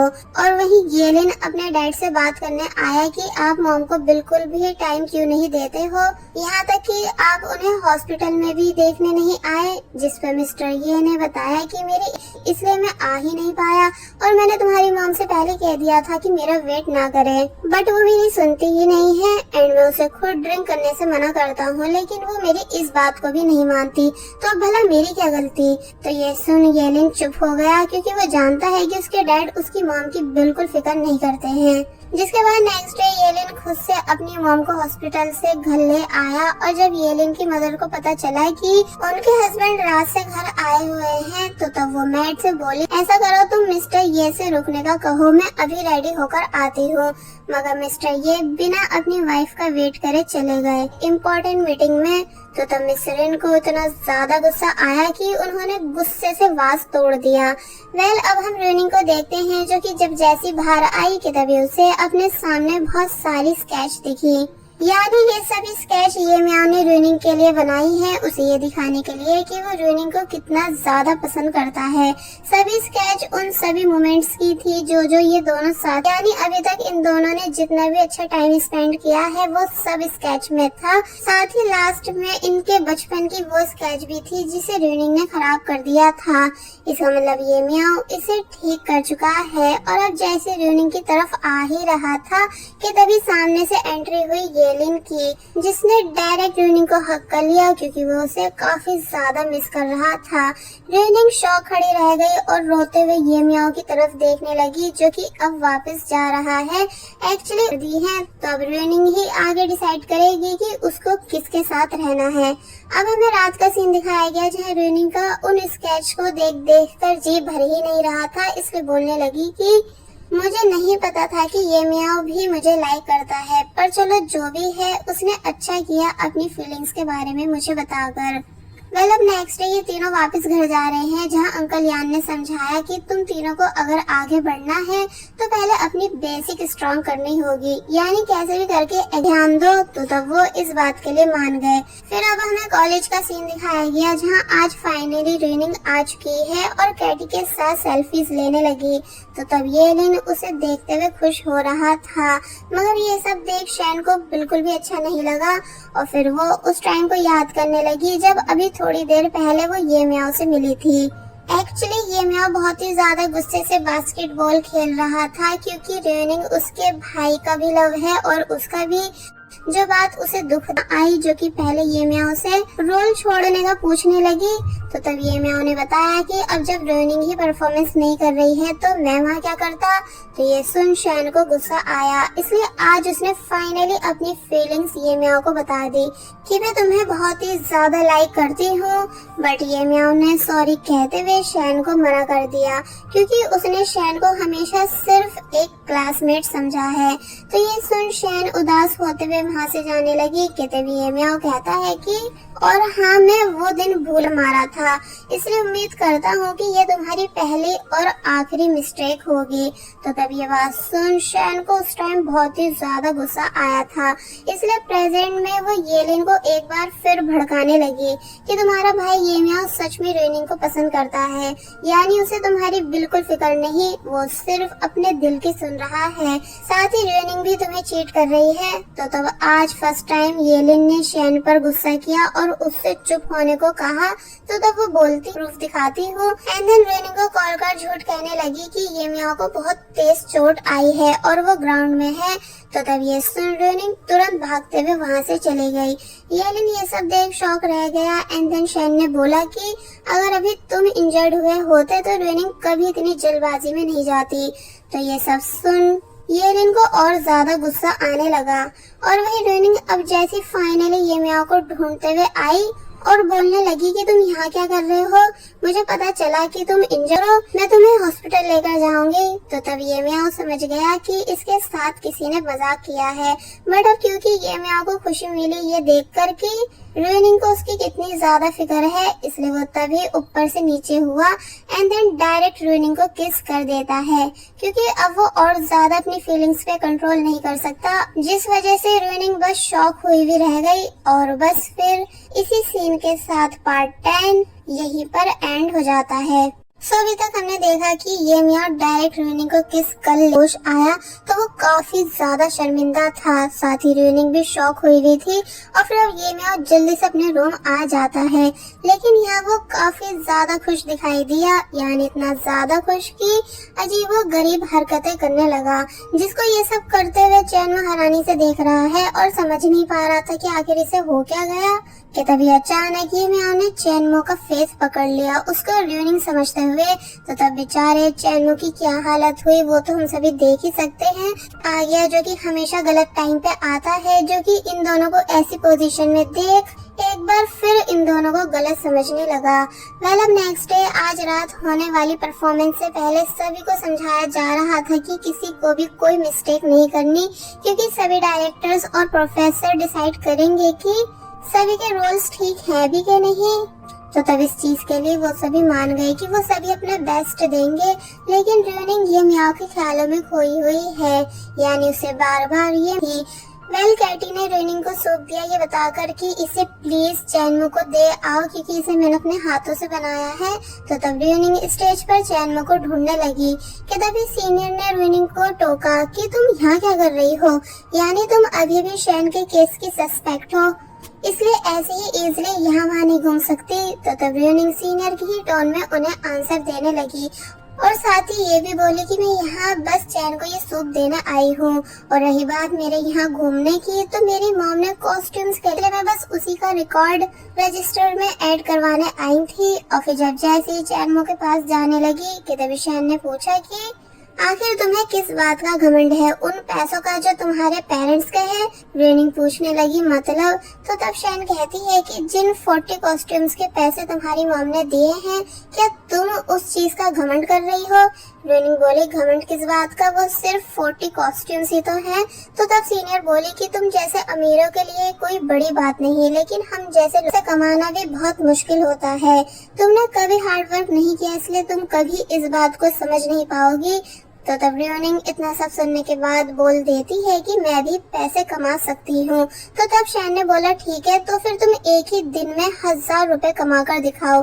अगर तुम आज में इतने पैसे कमा कर दिखा दोगी तो तुम उस स्लैप का बदला मुझसे ले सकती हो जो कि मैंने तुम्हें सभी के सामने मारा था। तो तब रेनिंग कहती है कि ठीक है, और अगर मैं हारी तो तुम दोबारा। तो ये सुन शैन खुश हो गई, क्योंकि उसे पता है कि रेनिंग कभी एक दिन में 1000 रुपए नहीं कमा सकती। बट रेनिंग को खुद पर पूरा विश्वास था। फिर बस देखते ही देखते ये बात पूरे कॉलेज में फैल गई, यहाँ तक कि चैनमो ने इस बारे में ये मियाओ को भी बताया। तो वो भी इस बात को सुन हैरान रह जाता है, जो कि आज रेनिंग को ऑफिशियली प्रपोज करने के लिए फ्लावर्स बाय करने आया हुआ था। तो वहीं जब ये बात येलिन को पता चली तो उसने शैन से बात की कि तुम आखिर क्यों रेनिंग से इतनी नफरत करती हो। तो तब शैन कहती है मैं डर लग रहा है कि अगर रेनिंग हार गई और मैंने उसे फिर से सभी के सामने थप्पड़ मारा तो लोग उसके बारे में क्या बोलेंगे। जिस पर येलिन आंसर देता है कि नहीं, ऐसा होना पॉसिबल ही नहीं, यानी मुझे पूरा विश्वास है कि रेनिंग जीतेगी। मतलब नेक्स्ट सीन में दिखाया गया कि रेनिंग स्टॉल लगाकर स्ट्रीट फूड बेच रही है, जिसको ढूंढते ढूंढते ये मियाओ भी वहाँ पहुँच गया। और जब जैसे देखता है कि अब ये मुझसे भी यही सब कराएगी, इसलिए वो तभी वहाँ से जाने लगा। बट रेनिंग उसे जाने ही नहीं देती, बल्कि कहे कल विदाउट परमिशन किस की, इसलिए अब एज ए पनिशमेंट तुमको मेरी हेल्प करानी होगी। तो फिर तब ये मियाओ को मानना ही पड़ा। अब ये दोनों फूड बेचने के लिए रेडी हैं, लेकिन कोई भी इनके स्टॉल पर आ ही नहीं रहा था, इसलिए दोनों बहुत जोर जोर से चिल्लाकर सभी कस्टमर्स को अपने पास बुलाने लगे। जिसके बाद इनकी अच्छी खासी बिक्री हुई, जिस सब की रेनिंग ने वीडियो भी रिकॉर्ड की, ताकि कोई बाद में नहीं बोल सके कि रेनिंग ने हार्ड वर्क नहीं किया है। और वही चैनमो जब पीने बैठा, लेकिन वो बिल्कुल खराब था, इसलिए जब वो बाहर आया और कैटी पूछने लगी कि तुम्हें मेरा सूप पसंद आया कि नहीं, तो तब चैनमो ईमानदारी से बताता है कि सूप एकदम बेकार था, तुम्हें और प्रैक्टिस की जरूरत है। तो ये सुन वो बहुत ही ज्यादा गुस्सा हो जाती है। जिसके बाद अब हमें रेनिंग और येमियो दिखाए गए, जो कि बहुत बुरी तरह थक चुके थे चिल्ला चिल्ला कर। जहाँ रेनिंग पैसे काउंट कर रही है कि तभी बताती है कि ये तो सिर्फ 500 रुपीज है, यानी अभी हमें 500 और कलेक्ट। टाइम निकलता जा रहा था कि तभी रेनिंग को एक आइडिया आया, और वो तभी स्पीकर ले आई और ये मियाओ से उसमें साथ में वॉइस रिकॉर्ड करने को बोलने लगी। ये मियाओ पहले तो मान नहीं रहा था, लेकिन जब जैसी रेनिंग ने उसे अपने पास खींचा जबरदस्ती रिकॉर्डिंग के लिए, तो तब वो मान गया। एंड देन रिकॉर्डिंग के बाद ये उस स्पीकर को ऑन करके रख देते हैं, जिसके अंदर से काफी तेज आवाज आ रही थी। और बस फिर देखते ही देखते एक बार फिर कस्टमर्स की भीड़ इनके स्टॉल पर आ गई। जिसका किया गया तो वो फाइनली पूरे थे, इसलिए रेनिंग ने डायरेक्ट ये मियाओ को हक कर लिया। रात में परफॉर्मेंस स्टार्ट होने वाली थी, इसलिए दोनों बचे हुए फूड को लेकर तुरंत वहां से चले गए। जिसके बाद अब हम सभी प्रोफेसर्स एंड डायरेक्टर्स को देखते हैं, जो कि परफॉर्मेंस देखने आए हुए हैं। एंड देन फाइनली शो को स्टार्ट किया गया, जहां येलिन अपना बेस्ट दे रहा है, तो वहीं चैन भी स्टेज पर आई, लेकिन उसकी एक्टिंग ज्यादा कुछ खास लोगों को पसंद नहीं आई, क्योंकि वह स्माइल नहीं कर रही है। कि तभी ये मियाओ और रेनिंग ये दोनों भी भाग कैटी के पास आकर बैठ गए, जहां रेनिंग ने सब बता दिया कि हम स्ट्रीट फूड बेचकर आए हैं इस स्पीकर की हेल्प से। तो तब कैटी हैरान होने लगी कि क्या सच में तुम दोनों का स्ट्रीट बिजनेस इतना अच्छा चला। मगर तभी रेनिंग को याद आया कि ओ नो, अब भी 100 रुपीज कम है, यानी मैंने हिसाब में गड़बड़ी कर दी है। तो तब ये मियाओ भी परेशान हुआ कि क्या अब रेनिंग सच में शैन की साइड से थप्पड़ खाने वाली है। कि तभी सोने पे सुहागा कैटी ने गलती से स्पीकर ऑन कर डाला। जो बेच रहे थे उसकी आवाज पूरे हॉल में गूंजने लगी, इसलिए सभी लोग शॉक रह गए कि आखिर ये हो क्या रहा है। तो वहीं शैन की परफॉर्मेंस भी खराब हो जाती है, इसलिए शो को रोक दिया गया। रोनिंग एंड ये मियाओ ने जैसे तैसे म्यूजिक को स्टॉप किया, बट जब पूछा जाने लगा कि आखिर किसने ये सब करा है तो वो दोनों छुप गए, यानी बिल्कुल भी उठने की हिम्मत नहीं कर पाए। और बस फिर इसी के साथ पार्ट 11 यहीं पर एंड हो जाता है। सो अभी तक हमने देखा कि कैटी ने जैसे काफी तेज शोर हुआ, इसलिए तीनों वहीं छुप गए। एंड देन अब हम देखते हैं कि सभी टीचर्स डिस्कस कर रहे हैं कि उन सभी को शैन की परफॉर्मेंस पसंद नहीं आई, क्योंकि ना ही वो स्माइल कर रही थी और ना ही हीरो की आईज में देख रही थी। सीनियर ने शैन को बहुत प्रोटेक्ट करना चाहा कि नहीं वो ही इस रोल के लिए परफेक्ट है, बट येलिन बोलता है कि हमारे पास एक और हीरोइन है जो कि ये रोल काफी अच्छे से कर सकती है, बस उसकी वॉइस ज्यादा अच्छी नहीं है बट वो परफेक्ट रहेगी, नाम है रोनिंग। टीचर्स बोलने लगे लेकिन वॉइस का क्योंकि शो टीवी पर भी दिखाया जाएगा, तो तब येलिन कहता है कि हमारे पास शैन की रिकॉर्डिंग वॉइस है, इसलिए क्यों ना ऐसे किया जाए कि बैकग्राउंड में शैन की वॉइस प्ले हो और रोनिंग उस पर एक्टिंग करे। तो वो सभी इस चीज के लिए मान गए। फिर जब जैसे येलिन ने रोनिंग को कॉल मिलाई जो कि वहीं छुपी बैठी थी, इसलिए मोबाइल की तेज आवाज होने की वजह से इन तीनों को बाहर आना ही पड़ा। और फिर अब पूरी बात सुन रोनिंग भी रोल करने के लिए मान गई, मगर तभी बोलती है कि आप सभी भूखे होंगे है ना, इसलिए क्यों ना आप सभी मुझसे फूड बाय कर लो जो कि बेस्ट क्वालिटी का है। तो ये रोनिंग ने ऐसा इसलिए किया क्योंकि 1000 पूरे होने में 100 रुपए कम थे, जो कि फाइनली वो भी पूरे हो गए। जिसके बाद अब हम शैन को देखते हैं, जिसको येलिन ने जब जैसे बताया कि सॉरी अब तुम मेन एक्ट्रेस नहीं रही, तो वो बहुत बुरी तरह शॉक रह जाती है, इसलिए सदमे में वहाँ से जाने लगी। मगर तभी रोनिंग भी आई जो कि शैन को 1000 रुपीज दिखाने लगी, ये बताकर कि मैं बैट जीत चुकी हूँ। शैन कहती है कि ठीक है तो फिर मार लो मुझे थप्पड़, वैसे एक थप्पड़ तो मुझे ऑलरेडी मार चुकी हो। तो तब रोनिंग बोली कि मेरा इरादा बिल्कुल भी तुम्हारी परफॉर्मेंस खराब करने का नहीं था, इसलिए मैं सॉरी बोलती हूँ, लेकिन टीचर्स को तुम्हारी परफॉर्मेंस ज्यादा पसंद नहीं आई, इसलिए उन्होंने अपनी मर्जी से तुम्हें हटाया है एंड मुझे सिलेक्ट किया है।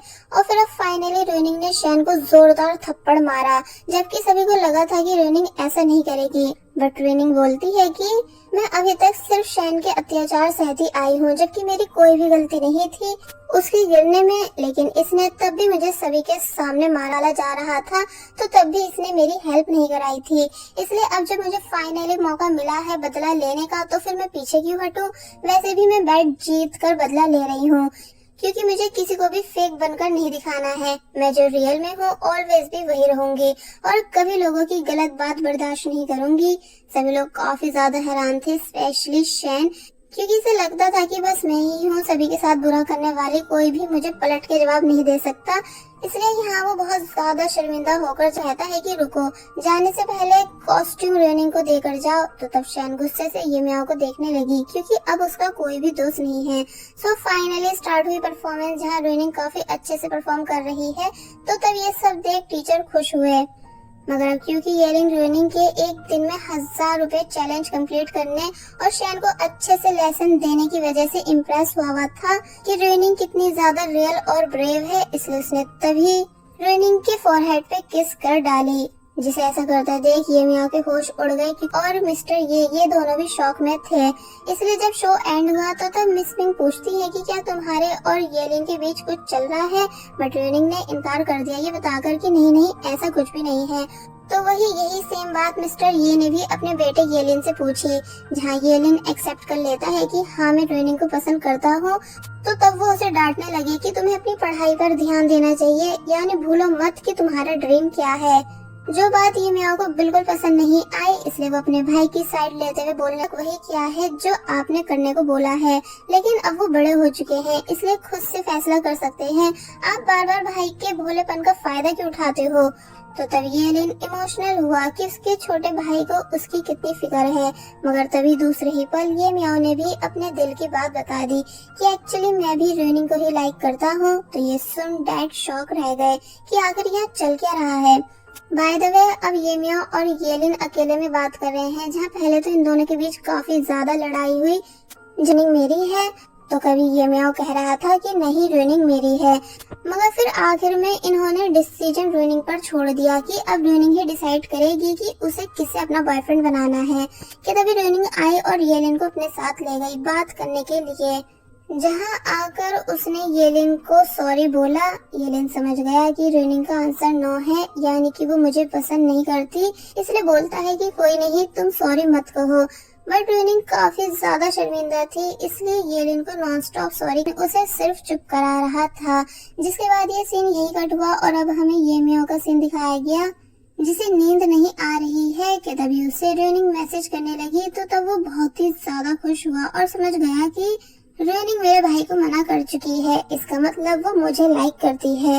और बस फिर होना क्या था, ये दोनों चैटिंग करने लगे, जहां फाइनली ये दोनों एक दूसरे को बता भी देते हैं कि उनके दिल में एक दूसरे को लेकर क्या फीलिंग है। कि तभी चैनमो की आवाजें आई जो कि कह रहा था कि तो ये सुन ये मियाओ के होश उड़ गए कि कहीं चैनमो मुझे सच में पसंद तो नहीं करता। मगर फिर बाद में पता चला कि चैनमो तो ये सब बातें नींद में बोल रहा है कैटी को इमेजिन करते हुए। तो तब जाकर ये मियाओ को सांस आई। पर वही अगर बात की जाए येलिन की, तो वो पूरी रात बहुत ज्यादा ड्रिंक करता है रूनिंग को मिस करते हुए, क्योंकि उसने कभी इमेजिन नहीं किया था कि जिस लड़की को वो लाइक करेगा वो उसके भाई को मिल जाएगी। अब हमें नेक्स्ट डे दिखाया गया, जहाँ रूनिंग और ये मियाओ साथ में बैठकर बहुत ही ज्यादा शर्मा रहे थे, पर जाने का डिसाइड किया। और वहीं शैन जो कि अपनी मॉम के साथ है, तो तब शैन की मॉम उसे फ्लावर्स में पानी डालने के लिए भेजती हैं, तो तब वो वहाँ से चली गई। मगर तभी छुपकर मिस मिंग की बातें सुनने लगी, जो कि मिस्टर ये से बहस कर रही हैं कि वो उनसे नहीं मिल सकती। मगर फिर मिस्टर ये के ज्यादा फोर्स करने पर उन्हें जाना ही पड़ा। तो तब शैन भी उनका पीछा करने लगी टैक्सी में बैठकर। जिसके बाद अब हम रूनिंग को देखते हैं जो कि अच्छे से रेडी है अपनी फर्स्ट डेट पर जाने के लिए, मगर जो कि हॉस्पिटल से आई है, जिसे रूनिंग ने जब जैसे पिक किया तो तब उससे बताया गया कि आपके डैड की कंडीशन ठीक नहीं, यानी उन्हें कैंसर है। तो ये सुन रूनिंग के होश उड़ गए। इसलिए जब ये मियाओ की कॉल आई पूछने के लिए कि तुम कब तक आ रही हो, बट रूनिंग आने से मना कर देती है, ये बताकर कि घर में कुछ प्रॉब्लम हो गई है इसलिए मैं नहीं आ पाऊंगी। और फिर तभी उसने कॉल कट कर दी। ये मियाओ समझ नहीं पाया कि आखिर ऐसा क्या हुआ है, इसलिए यहाँ वो रूनिंग की फिक्र करने लगा। और वहीं दूसरी तरफ गया जो कि जबरदस्ती मिस मिंग को रोक रहे थे। एक्चुअली ये दोनों पहले लवर हुआ करते थे, लेकिन फैमिली के प्रेशर में आकर मिस्टर ये ने मिस मिंग को छोड़ दिया था। बट अब उन्हें मिस मिंग के साथ रहना है, लेकिन मिस मिंग इस बात के लिए बिल्कुल भी रेडी नहीं थी। कि तभी अचानक इन दोनों के साथ में किसी ने फोटोज क्लिक की, जो कि और कोई नहीं बल्कि शैन है, ताकि वो रूनिंग को ये फोटोज दिखाकर ब्लैकमेल कर सके। फिर बस होना क्या था, उसने ऐसा ही किया। यानी बेचारी रूनिंग जो कि अपने डैड के मिस मिंग की फोटोज दिखाने लगी, ये बताकर कि तुम्हारी मॉम का अफेयर चल रहा है, पता नहीं कैसी फैमिली है तुम्हारी। रूनिंग की फोटो देख होश उड़ गए। कि तभी शैन ने वार्न किया कि तुम ये मियाओ को छोड़ दो, वरना मैं इन फोटोज को पब्लिक कर दूंगी, जिसके बाद फिर तुम्हारी मॉम बिल्कुल भी किसी को शक्ल दिखाने लायक नहीं बचेंगी। तो तब शैन पूछने लगी कि तुम्हारी लड़ाई मुझसे है, लेकिन मेरी मॉम ने ऐसा क्या कर दिया जो तुम उनके साथ ऐसा कर रही हो, जबकि मेरी मॉम ने तो हमेशा तुमको भी अपनी बेटी माना है और तुम्हारी इतनी फिक्र की है। तो तब पर तरस खा के करती थी, यानी मुझे तुम्हारे पुराने कपड़े पहनने के लिए देती थी, तुम्हें जो पसंद नहीं था वो खाना मुझे दे दिया करती थी। और यहाँ तक कि उन्होंने मुझे आर्ट लाइन में भी इसलिए भेजा ताकि मैं इन फ्यूचर भी तुम लोगों की गुलाम बन के रह सकूं। तुम्हारी मनपसंद स्केच बना बना कर अब समझ आया कि तुम किस पर गई हो, यानी तुम भी 2 लड़के घुमाती हो और तुम्हारी मदर भी ऐसी ही है। तो तब रूनिंग को इतना ज्यादा गुस्सा आया कि उसने डायरेक्ट रूनिंग को जोरदार थप्पड़ मारा, लेकिन शैन भी रुकी नहीं बल्कि डरी है। जिसके बाद बस फिर होना क्या था, यहाँ ये दोनों बहुत बुरी तरह लड़ने लगी। मगर तभी मिस मिंग आई जिन्होंने इन्हें रोका, जहां रूनिंग ने जब जैसे दोबारा शैन को थप्पड़ मारा तो तब ये देख मिस मिंग भी डायरेक्ट रूनिंग को थप्पड़ मार देती हैं, ये कहकर कि तुम्हारी हिम्मत हुई कैसे हाथ उठाने की, क्या मैंने तुम्हें ऐसे संस्कार दिए हैं। और फिर तभी शैन को अपने साथ लेकर जाने लगी, जिनसे रूनिंग ने बहुत कहा कि मॉम पहले मेरी बात तो सुन लो, लेकिन वो सुनती नहीं। इसलिए वो तभी वहीं गिरकर बहुत बुरी तरह रोने लग जाती है, क्योंकि एकदम ही तूफान आ चुके हैं। पहला, उसके डैड बीमार है। दूसरा, अब उसे लगने लगा है कि उसकी मॉम का अफेयर चल रहा है। एंड तीसरा, अब उसे ना चाहते हुए भी ये म्याऊ से ब्रेकअप करना ही होगा। इसलिए अपने रूम आकर भी वो बहुत ही ज्यादा रोई, क्योंकि वो समझ नहीं पा रही है कि अब आखिर क्या करे। कि तभी उसे अपने फादर की कॉल आई, जिनसे वो ऐसे बात करने लगी कि जैसे उसे कुछ पता नहीं हो। लेकिन ज्यादा देर तक वो कंट्रोल नहीं कर पाई, इसलिए तभी कॉल कट कर और भी ज्यादा बुरी तरह रोने लगी। दूसरी तरफ से ये म्याऊ ने भी, लेकिन उसने ये म्याऊ की कॉल्स का भी आंसर नहीं दिया। और फिर अब नेक्स्ट डे वो ये म्याऊ से आकर मिली ये बताने की वो उसको बिल्कुल भी लाइक नहीं करती है। तो तब ये बात सुन ये म्याऊ के होश उड़ गए, इसलिए कहने लगा कि तुम मजाक कर रही हो, है ना? बट ट्रेनिंग सीरियस थी, क्योंकि उसे पता है कि अगर वो ऐसा नहीं करेगी तो शैन उन फोटोज को लीक कर देगी। इसलिए ये म्याऊ से ब्रेकअप करने के बाद वो रोते हुए वहाँ से जाने लग जाती है, जहाँ ये म्याऊ भी काफी बड़े सदमे में था कि आखिर ट्रेनिंग ऐसा क्यों कर रही है। के साथ पार्ट 12 यहीं पर एंड हो जाता है। तो अभी तक हमने देखा कि रेनिंग ये म्याऊ से ब्रेकअप कर चुकी है, लेकिन उसे ये सब कर बिल्कुल भी अच्छा नहीं लगा। तो वहीं ये म्याऊ का भी काफी बुरी तरह दिल टूट चुका होता है। जिसके बाद अब हमें टाइम बीतते हुए दिखाया जाता है, जहाँ रेनिंग अब बिल्कुल बदल चुकी थी। यानी कहाँ पहले वो सभी के साथ हंसी मजाक किया करती थी, लेकिन अब सिर्फ अपनी स्टडी पे फोकस रखती है ताकि अपने दर्द को भूल सके। तो ये म्याऊ का भी सेम हाल है, यानी वो भी अब किसी से बात नहीं करता रहता है। लेकिन उसने अभी तक रेनिंग पर से गिव अप नहीं किया, यानी इन दोनों के बीच बातचीत नहीं है। बट ये म्याऊ अब भी रेनिंग का पूरा ख्याल रखता है, क्योंकि उसका मानना है कि रेनिंग ये सब जरूर किसी वजह से कर रही है, और अगर उसे स्टडी पर ही फोकस देना है तो मैं इस चीज में भी उसकी हेल्प कराऊंगा। इसलिए पूरे 1 मंथ फोकस देकर उसने रेनिंग के लिए नोट्स रेडी किए और उन्हें चैनमू को दिया रेनिंग तक पहुंचाने के लिए। तो तब चैनमू वो नोट्स कैटी को दे देता है, जिसके बाद कैटी रेनिंग तक उन नोट्स, जब रेनिंग को पता चला कि ये म्याऊ की साइड से है, तो तब वो उन्हें लेने से साफ मना कर देती है। बट कैटी उसे तब भी वो नोट्स देकर चली गई। जिन सभी बातों को शैन ने भी सुन लिया। जिसके बाद अब नेक्स्ट डे येलिन जो कि कहीं जा रहा था, मगर तभी उसे क्लासरूम में शैन दिखी, जो कि एग्जाम से एक दिन पहले रेनिंग की डेस्क के नीचे वही नोट्स बुक चिपका रही है, ताकि रेनिंग को चीटिंग के इल्जाम में फंसा सके। इसलिए ये सब देख येलिन शॉक रह गया, इसलिए वो भी क्लासरूम के अंदर आ गया। जिसके बाद अब हम नेक्स्ट डे देखते हैं, जहाँ रेनिंग एग्जाम देने जा रही है। बट येलिन उससे मिला और हाय हेलो करने लगा, और फिर समझाता है कि अगर कोई तुम्हारे साथ बुरा करे तो तब तुम्हें हिम्मत नहीं तोड़नी, क्योंकि गॉड और तुम्हारे दोस्त ऑलवेज तुम्हारे साथ हैं। और फिर तभी वहाँ से चला जाता है। जिसके बाद अब हम क्लासरूम सीन देखते हैं, जहाँ सभी स्टूडेंट्स एग्जाम दे रहे थे कि तभी चेकिंग टीम के साथ डायरेक्टर वहाँ आए और क्लास को चेक के पास आकर खड़े हो जाते हैं उसे चेक करने के लिए। लेकिन वहाँ कोई भी नोट्स नहीं थे, इसलिए ये सब देख शैन का दिमाग घूम गया कि आखिर वो कॉपी कहाँ गई। कि तभी डायरेक्टर एक लड़की से रेनिंग की बॉडी चेक करने को बोलने लगे। तो तभी ये बात सुन पूरी क्लास शॉक रह गई कि आखिर रेनिंग के साथ ही ऐसा क्यों किया जा रहा है। इसलिए ये म्याऊ ने भी मना किया कि नहीं आप ऐसा नहीं कर सकते। तो तब वो लड़की रुक गई, लेकिन शैन सामने आई ये कहकर कि मैं रेनिंग को चेक करूंगी, क्योंकि हम क्लासमेट्स हैं ना, आखिर क्यों रेनिंग के पीछे पड़ी रहती हो। जिसकी इन बातों का सपोर्ट चैनमो ने भी किया। बट शैन कहाँ किसी की सुनने वाली थी, इसलिए रेनिंग उससे गुस्से से बोली कि तुम रुक जाओ, यानी तुम्हें मेरे क्लोज आने की जरूरत नहीं, मैं खुद से सब उतार कर दिखा रही हूँ। और फिर तभी वो सब चीजें उतार कर दिखा देती है कि उसके पास कुछ भी चीटिंग नहीं है। तो तब शैन और भी ज्यादा शॉक हुई कि तभी रेनिंग ने सवाल किया कि वैसे यहाँ सिर्फ मुझे ही टारगेट क्यों किया जा रहा है, यानी शैन की भी चेकिंग होने। जब जैसे शैन की डेस्क को चेक किया तो तब वहाँ से वही कॉपी मिल गई। इसलिए ये सब देख शैन के होश उड़ गए। साथ ही येलिन भी बाहर से ये सब देख रहा है। और फिर अब हमें फ्लैशबैक दिखाया गया कि कैसे येलिन ने उस कॉपी को रेनिंग की डेस्क से हटाकर शैन की डेस्क के नीचे लगा दिया था। स्टोरी वापस से प्रेजेंट में आई, जहाँ अब सभी लोग शैन को बुरा कह रहे हैं कि ये लड़की हमेशा रोनिंग को फ्रेम करती है जबकि ये खुद बहुत बुरी है। आज हमें इसकी असलियत पता चल गई तो तब शैन को डायरेक्टर शैन को एग्जाम छोड़कर अपने ऑफिस में आने का कहकर चले गए।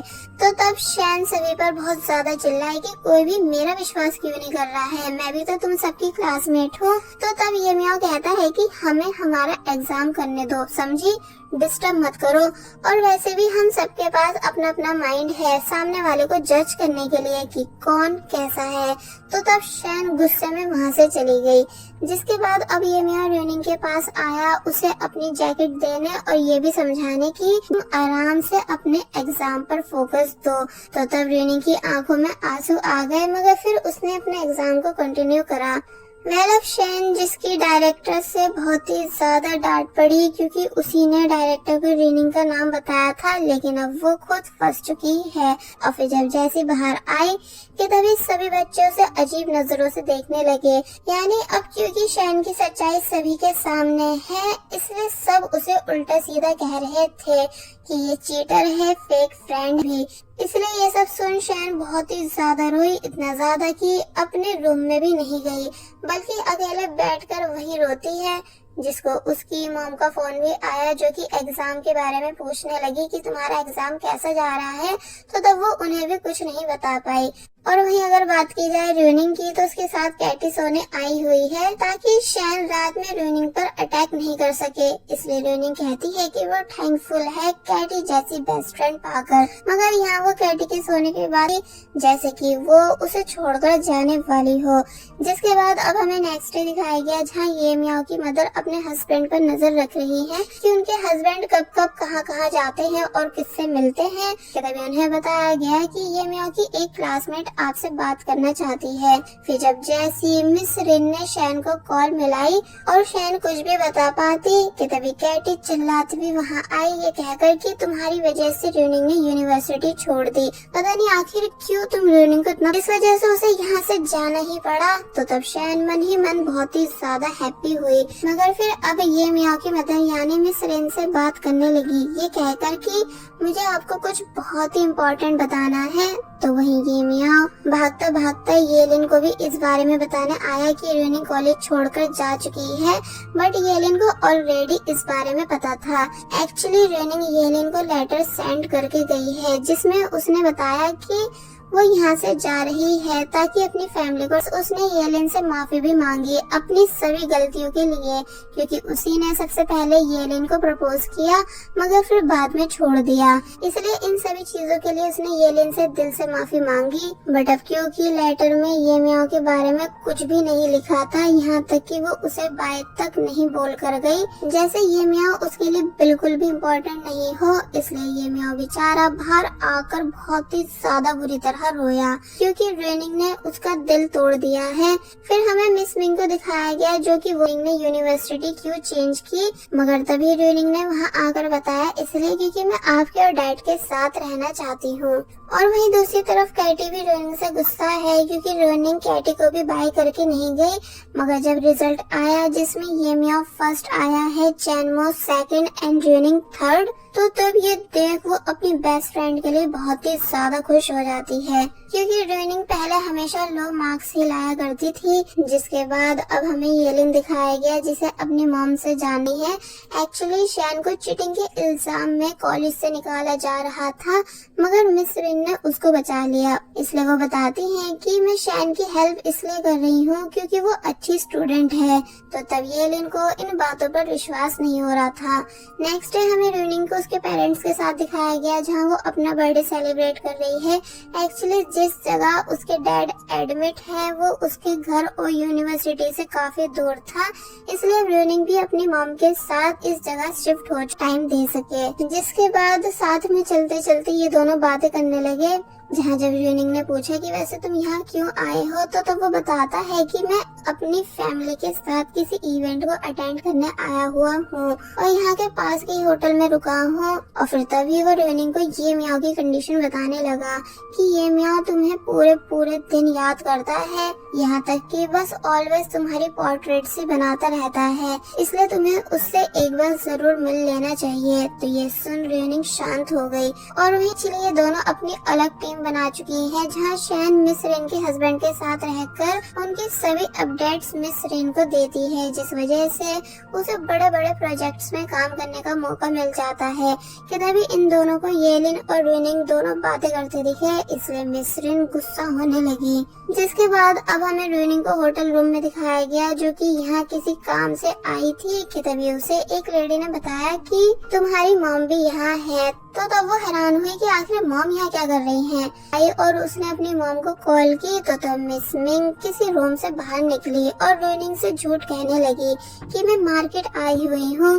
तो तब रेनिंग के होश उड़ गए कि आखिर उसकी मॉम ऐसा क्यों कर रही है। और फिर जब जैसे मिस मिंग ने रेनिंग को देखा तो वो भी हैरान हुई कि आखिर रेनिंग यहाँ कैसे है। तभी रेनिंग ने उस डोर को ओपन किया जहाँ से मिस मिंग बाहर आई है, जिसके अंदर और कोई नहीं बल्कि मिस्टर ये थे। तो तब इसलिए ये सब देख रेनिंग का दिमाग घूम गया कि आखिर मेरी मॉम इनके साथ क्या कर रही।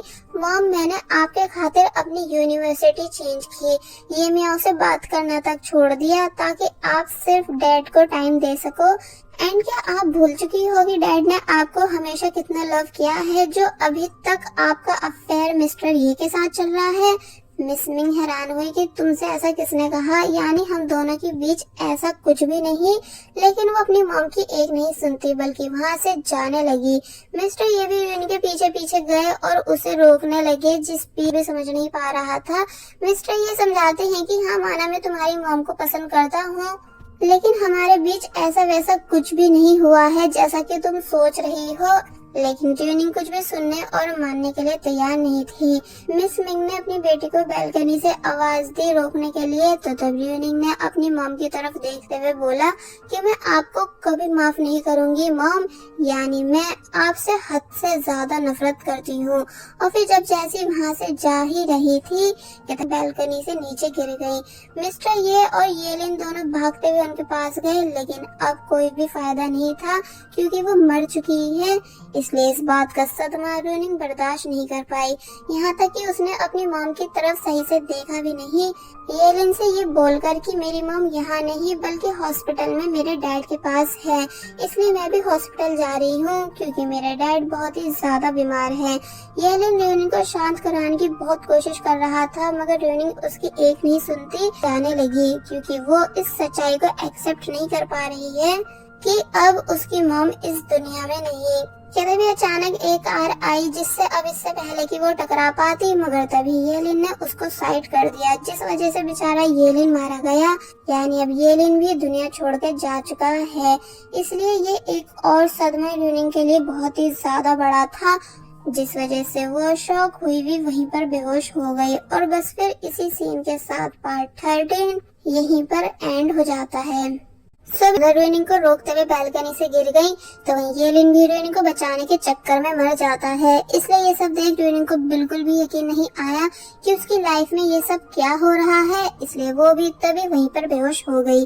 जिसके बाद अब नेक्स्ट सीन में रेनिंग को हॉस्पिटल में दिखाया गया, जिसके पास कैटी और चैनमो ये दोनों हैं। इसलिए जब जैसे रेनिंग को होश आया तो वो पूछने लगी कि तुम दोनों यहाँ क्या कर रहे हो।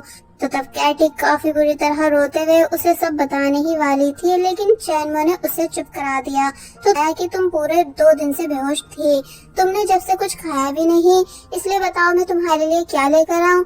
रेनिंग हैरान हुई कि क्या सच में मैं यहाँ पूरे 2 दिन से हूँ। कैटी बताती है कि हाँ, और पूछने लगी कि क्या तुम्हें उस दिन का कुछ याद नहीं।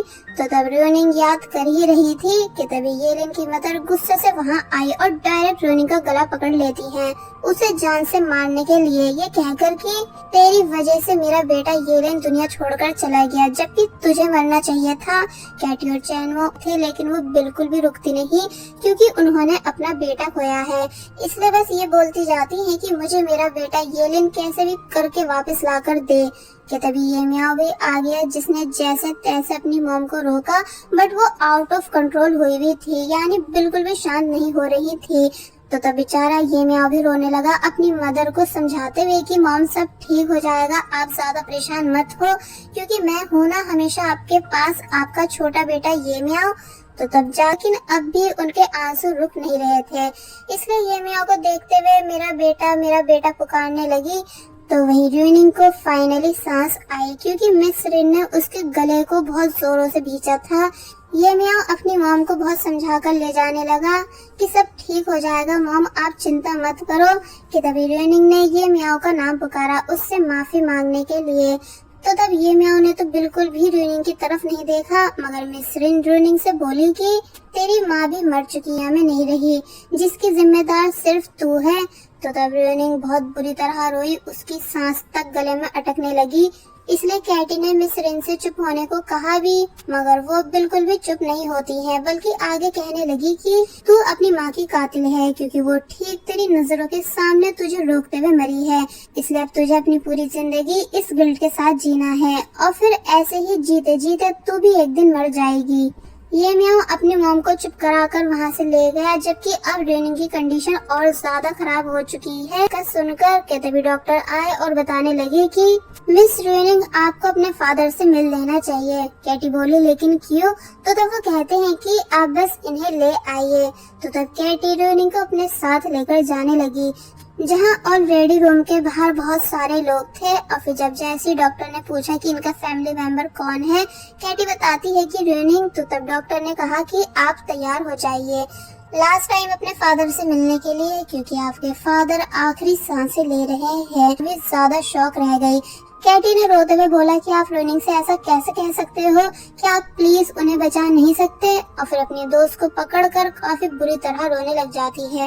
मगर फिर जैसे तैसे रूनिंग को अंदर भेजा गया, जहाँ रूनिंग के फादर को बिल्कुल भी होश नहीं था, यानी वो आखिरी बार ना अपनी बेटी को देख कर गए और ना ही उससे कुछ कहकर, बल्कि तभी उनकी सांसें रुक गई। यानी अब रूनिंग के फादर भी दुनिया से जा चुके हैं। इसलिए रूनिंग बहुत ही ज्यादा बुरी तरह रोती है। ये येलिन और अब आप, यानी आप तीनों ऐसे कैसे मुझे छोड़कर जा सकते हो, जबकि आपने और मॉम ने तो मुझसे प्रॉमिस किया था ना कि मेरा बर्थडे साथ में सेलिब्रेट करोगे। क्या मैं आपकी अच्छी बेटी नहीं हूँ जो आप दोनों मुझे इतनी बड़ी सजा दे रहे हो? कि तभी डॉक्टर आए और नर्स से रूनिंग को बाहर ले जाने का कहने लगे। तो तब रूनिंग बाहर आ गई और सदमे में कैटी से चली चली बातें करने लगी कि मेरा नाम रूनिंग है, जिसका मतलब हमेशा सबके साथ रहना और सुंदर दिखना है। मुझे मेरा ये नाम मेरी मॉम ने दिया। कैटी रूनिंग को बहुत संभालने की कोशिश कर रही है, बट रूनिंग बिल्कुल भी अभी होश में नहीं थी। और फिर तभी वहाँ से जाने लगी, ये कहते हुए कि काश ये सब एक सपना हो, बट ऐसा नहीं था। और फिर तभी ये सीन यहीं कट हुआ, जिसके बाद अब स्टोरी को पूरे 3 साल बाद उसी सीन से दिखाया गया जो कि हम ड्रामे की स्टार्टिंग में देख चुके हैं, जहाँ ये म्याओ गुस्से से रूनिंग को देख रहा है, क्योंकि वो रूनिंग को कार से मारने वाला था लेकिन मार नहीं पाया। और फिर अब बाहर आकर रूनिंग से हम बहुत सालों के बाद मिल रहे हैं, कैसी हो तुम? तो तब वो बोली ठीक हूँ। कि तभी ये म्याओ के घर की मेड आई, जो कि रूनिंग को अपने साथ घर के अंदर ले गई, जिसके बाद दिखाया गया कि रूनिंग को मेड सभी बातों के बारे में बता रही है कि कौन सी पेंटिंग कहाँ है। लेकिन जब जैसी वो वहाँ से गई और रूनिंग ने ये म्याओ की तरफ देखा जो कि कुछ रीड कर रहा है, बट ये म्याओ बिल्कुल भी रूनिंग से बोला नहीं। तो तब रूनिंग उसे गुड नाइट कहकर वहाँ से जाने लग जाती है। कि तभी ये म्याओ ने गुस्से से रूनिंग के हाथ को पकड़ा और फिर पूछने लगा कि क्या तुम्हारी डिक्शनरी में गिल्ट नाम का कोई शब्द नहीं, जो तुम बेशर्मों की तरह यहाँ आ गई हो? तो तब रूनिंग ने बताया कि मुझे तुम्हारी फैमिली ने हायर किया है, यानी तुम्ही ने प्रोफेसर जिन से अपने घर की ओल्ड पेंटिंग्स को रिस्टोरेशन कराने की बात की। एंड अब क्योंकि मैं उनकी असिस्टेंट हूँ, इसलिए उन्होंने मुझे यहाँ भेज दिया। बट अगर तुम मुझे बर्दाश्त नहीं कर पा रहे हो तो प्रोफेसर जिन से कहकर मुझे फायर करा सकते हो। तो तब ये म्याओ बस रूनिंग को देखता ही रह गया। कि तभी मैड भी वहाँ आई, जो कि ये नजारा देख शौक थी, इसलिए रूनिंग उसके साथ अपना रूम देखने जाने लगी।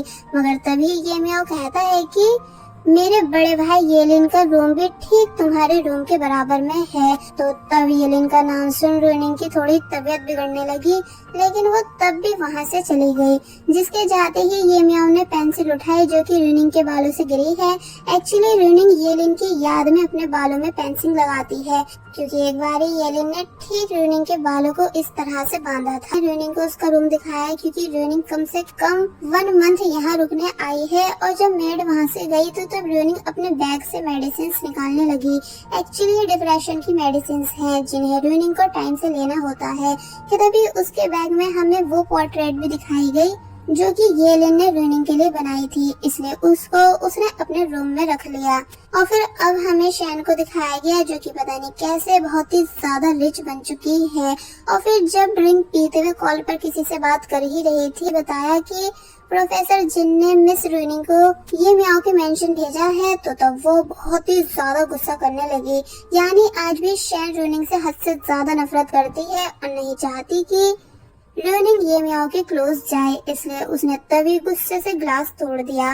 नेक्स्ट डे रूनिंग नीचे आई अपना काम स्टार्ट करने, जहां आज उसने ब्रश को बालों में लगा रखा है जो कि कहीं जा रही थी।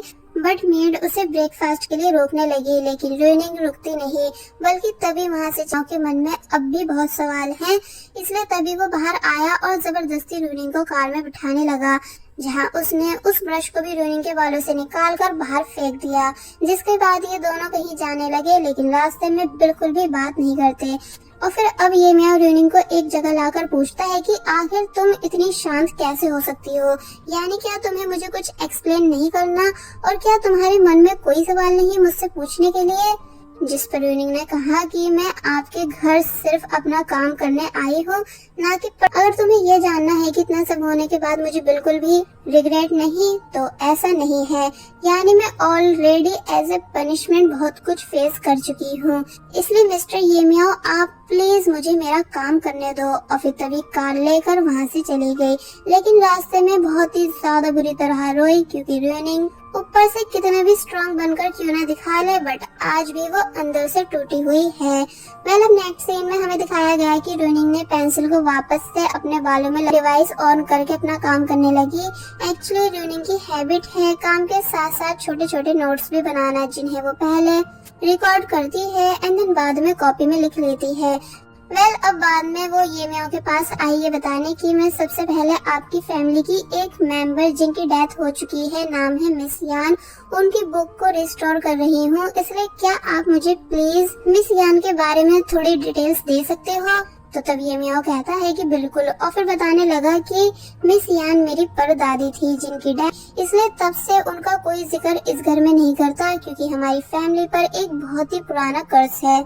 रूनिंग पूछने लगी कैसा कर्ज, तो तब वो बताता है कि जब भी कोई औरत हमारी फैमिली के किसी भी मैन को लव करती है, तो तब उस औरत की या तो डेथ हो जाती है या फिर उसकी जिंदगी बर्बाद हो जाती है। इसका मतलब पनौती ये म्याओ की फैमिली के मैंस हैं, और हम जब से रूनिंग को अनलकी समझ रहे थे, यानी तभी तो ये म्याओ की मदर शादी के बाद परेशान रहती थी रूनिंग की मदर की डेथ।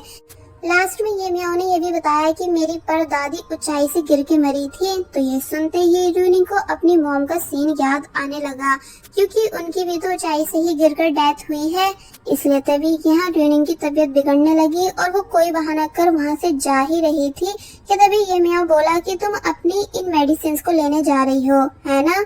तो तब रूनिंग शॉक रह जाती है कि भला तुम्हारे पास ये मेडिसिन कैसे। एक्चुअली जब ये म्याओ ने रूनिंग को कार में बिठाया था तो तब कार में थे, इसलिए अब प्रेजेंट में ये म्याओ रूनिंग को डांटने लगा कि तुम आखिर ये मेडिसिन ले कैसे सकती हो, पता भी है इसके कितने साइड इफेक्ट्स हैं। और मुझे इसलिए इस मेडिसिन के बारे में पता है क्योंकि पूरे 3 साल मेरी मॉम ने भी इस मेडिसिन को खाया था अपने डिप्रेशन कम करने के लिए, लेकिन अब वो इस मेडिसिन के बगैर जी तक नहीं सकती। तो तब रूनिंग कहने लगी कि हाँ मुझे इस मेडिसिन के बारे में A to Z सब पता है, लेकिन मैं इसे अपनी खुशी से लेती हूँ। और फिर तभी वहाँ से जाने लगी कि तभी ये म्याओ ने पूछा कि क्या तुम मुझे मेरे बड़े भाई की हो, कि उन्होंने तुमसे उस दिन क्या बोला था, क्योंकि सिर्फ तुम हो जो मेरी भाई की डेथ होने से पहले उनसे मिली थी। तो तब ये बात सुनते ही रूनिंग वहीं स्टॉप हो गई और बस फिर इसी सीन के साथ पार्ट 14 यहीं पर एंड हो जाता है। अभी तक हमने देखा कि ये म्याओ रूनिंग से पूछ रहा है कि लास्ट टाइम तुम्हें मेरे भाई येलिन के साथ देखा गया था, इसलिए क्या तुम प्लीज बता सकती हो कि येलिन के लास्ट वर्ड्स क्या थे, क्योंकि येलिन की डेथ के बाद मेरी मॉम उसकी हर एक संभाल के रखती है, यहाँ तक कि जब भी कोई येलिन के बारे में बताता है तो वो उन बातों को भी काफी ध्यान से सुनती है। इसलिए उनके लिए ये जानना काफी जरूरी है कि उनके बेटे के आखिरी शब्द क्या थे। तो तब रूनिंग ये म्याओ को पनिशमेंट के बारे में बताने लगी कि एक कैदी था जिस पर as a punishment non stop पानी की कई सारी बूंदें गिराई जाने लगी।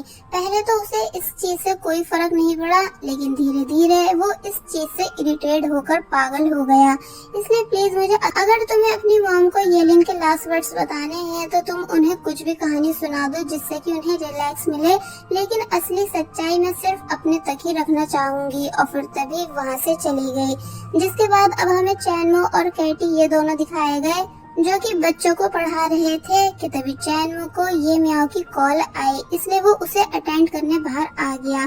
जहाँ ये म्याओ पूछता है कि क्या इन 3 सालों में रोनिंग के साथ कुछ ऐसा हुआ है जो तुमने मुझे नहीं बताया हो। तो तब चैन रोनिंग के बारे में कुछ नहीं बता सकता, क्योंकि रोनिंग ने हमें कसम दी है कि हम तुमको उसके बारे में कुछ भी नहीं बताएं।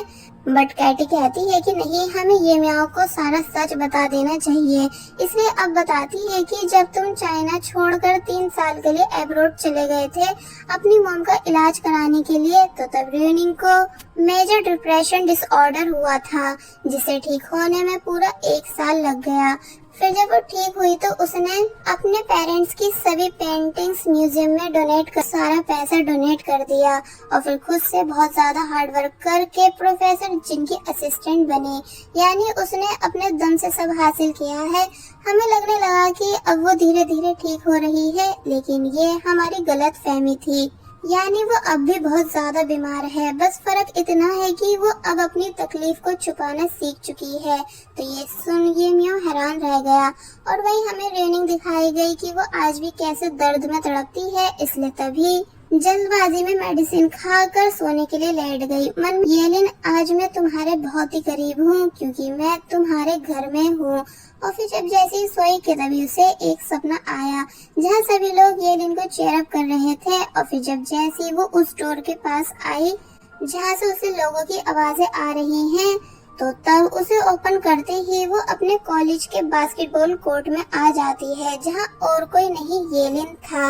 रोनिंग पूछती है कि तुम यहाँ अकेले क्यों खेल रहे हो, यानी ये म्याओ कहाँ है। तो तब येलिन बताता है कि उसे परेशान नहीं किया, और फिर रोनिंग को समझाने लगा कि मेरी मौत में तुम्हारा कोई हाथ नहीं, यानी मैं तुम्हें ब्लेम नहीं करता हूँ, बल्कि खुश हूँ तुम्हें बिल्कुल ठीक देखकर। तो तब रोनिंग इमोशनल होने लग जाती है और येलिन को वापस आने के लिए बोलने लगी कि तुम्हें सभी लोग बहुत ज्यादा मिस करते हैं।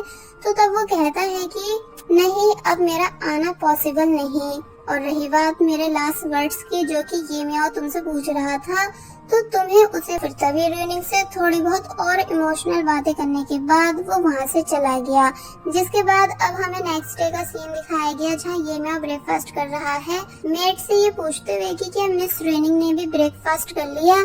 एक्चुअली जब से ये म्याओ को रोनिंग की तबीयत का पता चला है कि वो तब से अपने लाइफ में कितना कुछ फेस कर चुकी है और अभी तक कर रही है, इसलिए अब उसके दिल से रोनिंग के लिए थोड़ी थोड़ी नफरत खत्म होने लगी है। लेकिन मेड ने जब जैसे बताया कि मिस रोनिंग बालकनी में है तो ये सुन गया। और वही रोनिंग जो कि ये सोच कर परेशान थी कि आखिर मॉम इतनी ऊपर से कूद कैसे गई थी, यानी क्या सच में वो मेरी बातों से इतना ज्यादा हर्ट हो गई थी कि उन्होंने सुसाइड ही कर ली। कि तभी ये म्याओ आया और उसने रोनिंग को डायरेक्ट अपने पास खींच लिया, क्योंकि उसे लगा कि रोनिंग भी सुसाइड करने वाली है। इसलिए अब समझाता है कि क्या तुम पागल हो, यानी कब तक खुद को अपनी मॉम की मौत का जिम्मेदार मानती रहोगी, जबकि वो सिर्फ एक एक्सीडेंट था। तो तब पहले तो रोनिंग है कैसे मेरी इतनी फिक्र है, मगर फिर बोलती है कि मैं बस कुछ देख रही थी, ना कि सुसाइड कर रही थी। तो तब ये म्याओ भी बातें घुमाने लगा कि मैंने तो तुम्हें सिर्फ इसलिए रोका ताकि बाद में हमारी फैमिली पर कोई नाम नहीं आए कि तुम हमारे घर की बालकनी से गिरी हो। कि तभी शैन भी वहाँ आ गई, जिसे देख के दोनों शॉक हुए। शैन रोनिंग से पूछने लगी कि कैसी हो मेरी प्यारी दोस्त। तो तब रोनिंग ने शैन को उसके काम से मतलब रखने को कहा। शैन बताती है कि मेरे यहाँ आने का एक अपने साथ एक बहुत ही एक्सपेंसिव रेस्टोरेंट लेकर आई कुछ बात करने के लिए, जहाँ वो शो ऑफ करना स्टार्ट कर देती है ये कहकर कि क्या तुम्हें पता भी है कि इस रेस्टोरेंट में कोई भी नॉर्मल इंसान नहीं आ सकता, बल्कि सिर्फ वो लोग आते हैं जो कि बहुत ही ज्यादा रिच और पावरफुल होते हैं। रोनिंग कहती है कि ओके मैं समझ गई। तो तब शैन ने आगे बताया कि मैं पूरे 3 साल ये म्याओ की मदर यानी मिस रिन के साथ एब्रॉड में रही थी, जहाँ से मैंने बहुत सक्सेस हासिल की, इतनी ज्यादा की जितना कर सकती। तो तब रोनिंग ने उसको कांग्रेट्स कहा। शैन बताती है कि बाय द वे मैं यहाँ तुम्हें वार्न करने आई हूँ कि येलिन तो ऑलरेडी मर चुका है तुम्हारी वजह से, इसलिए अब ये म्याओ के क्लोज जाकर उसकी जिंदगी बर्बाद करने की जरूरत नहीं। एंड मैंने सुना है कि तुम अपना घर और अपने पेरेंट्स का सभी कलेक्शन डोनेट कर चुकी हो, जिस वजह से तुम्हें स्कॉलरशिप लेकर स्टडी कंप्लीट करनी पड़ी, इसलिए अब प्रेजेंट में तुम जैसी गरीब लड़की ये म्याओ के लिए एज ए पार्टनर बिल्कुल डिजर्व। इस टाइम उससे बहुत ज्यादा जेलस हो रही होंगी, क्योंकि जो सब कभी तुम्हारा हुआ करता था वो सब अब मेरे पास है, expensive bag, cloth and luxury life. तो तब रोनिंग कहती है कि आई थिंक तुम्हें ये म्याओ की मदर अच्छा पे करती है, क्योंकि तुम उनकी असिस्टेंट जो हो। लेकिन मुझे एक बात समझ नहीं आई कि असिस्टेंट्स की लाइफ तो काफी ज्यादा बिजी होती है, लेकिन तुम यहाँ बैठकर टाइम पास कैसे कर सकती हो।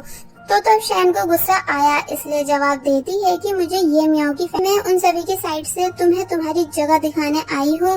तो तब रोनिंग कहती है कि मुझे अपनी जगह अच्छे से पता है, लेकिन तुम खुद को ये म्याओ की फैमिली का पार्ट मत समझो, क्योंकि तुम उनकी सिर्फ एक असिस्टेंट हो जिसका काम पर्सनल मैटर्स में घुसने का नहीं। तो ये सुन शैन की बोलती बंद हो गई, इसलिए तभी उसने बेल बजाकर बिल मंगवाया, ये कहकर कि चलो तुम्हारी साइड से मैं पे कर देती हूँ, क्योंकि तुम्हारी इतनी औकात कहाँ जो इस एक्सपेंसिव रेस्टोरेंट का बिल पे कर सको।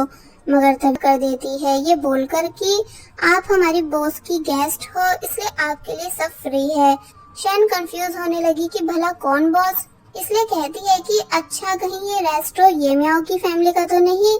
मगर तभी रोनिंग ने फुल एटीट्यूड के साथ बताया कि ये रेस्टो मेरा है, यानी मैं यहाँ की बॉस हूँ। तो ये सुन शैन के होश उड़ गए, और फिर अब रोनिंग ने बताया कि भले ही मैंने अपना घर और मॉम डैड का कलेक्शन क्यों न डोनेट कर दिया हो, लेकिन अब भी मेरे पास फ्रेंड्स इतने ज्यादा रिच थे जितना कि तुम इमेजिन तक नहीं कर सकती।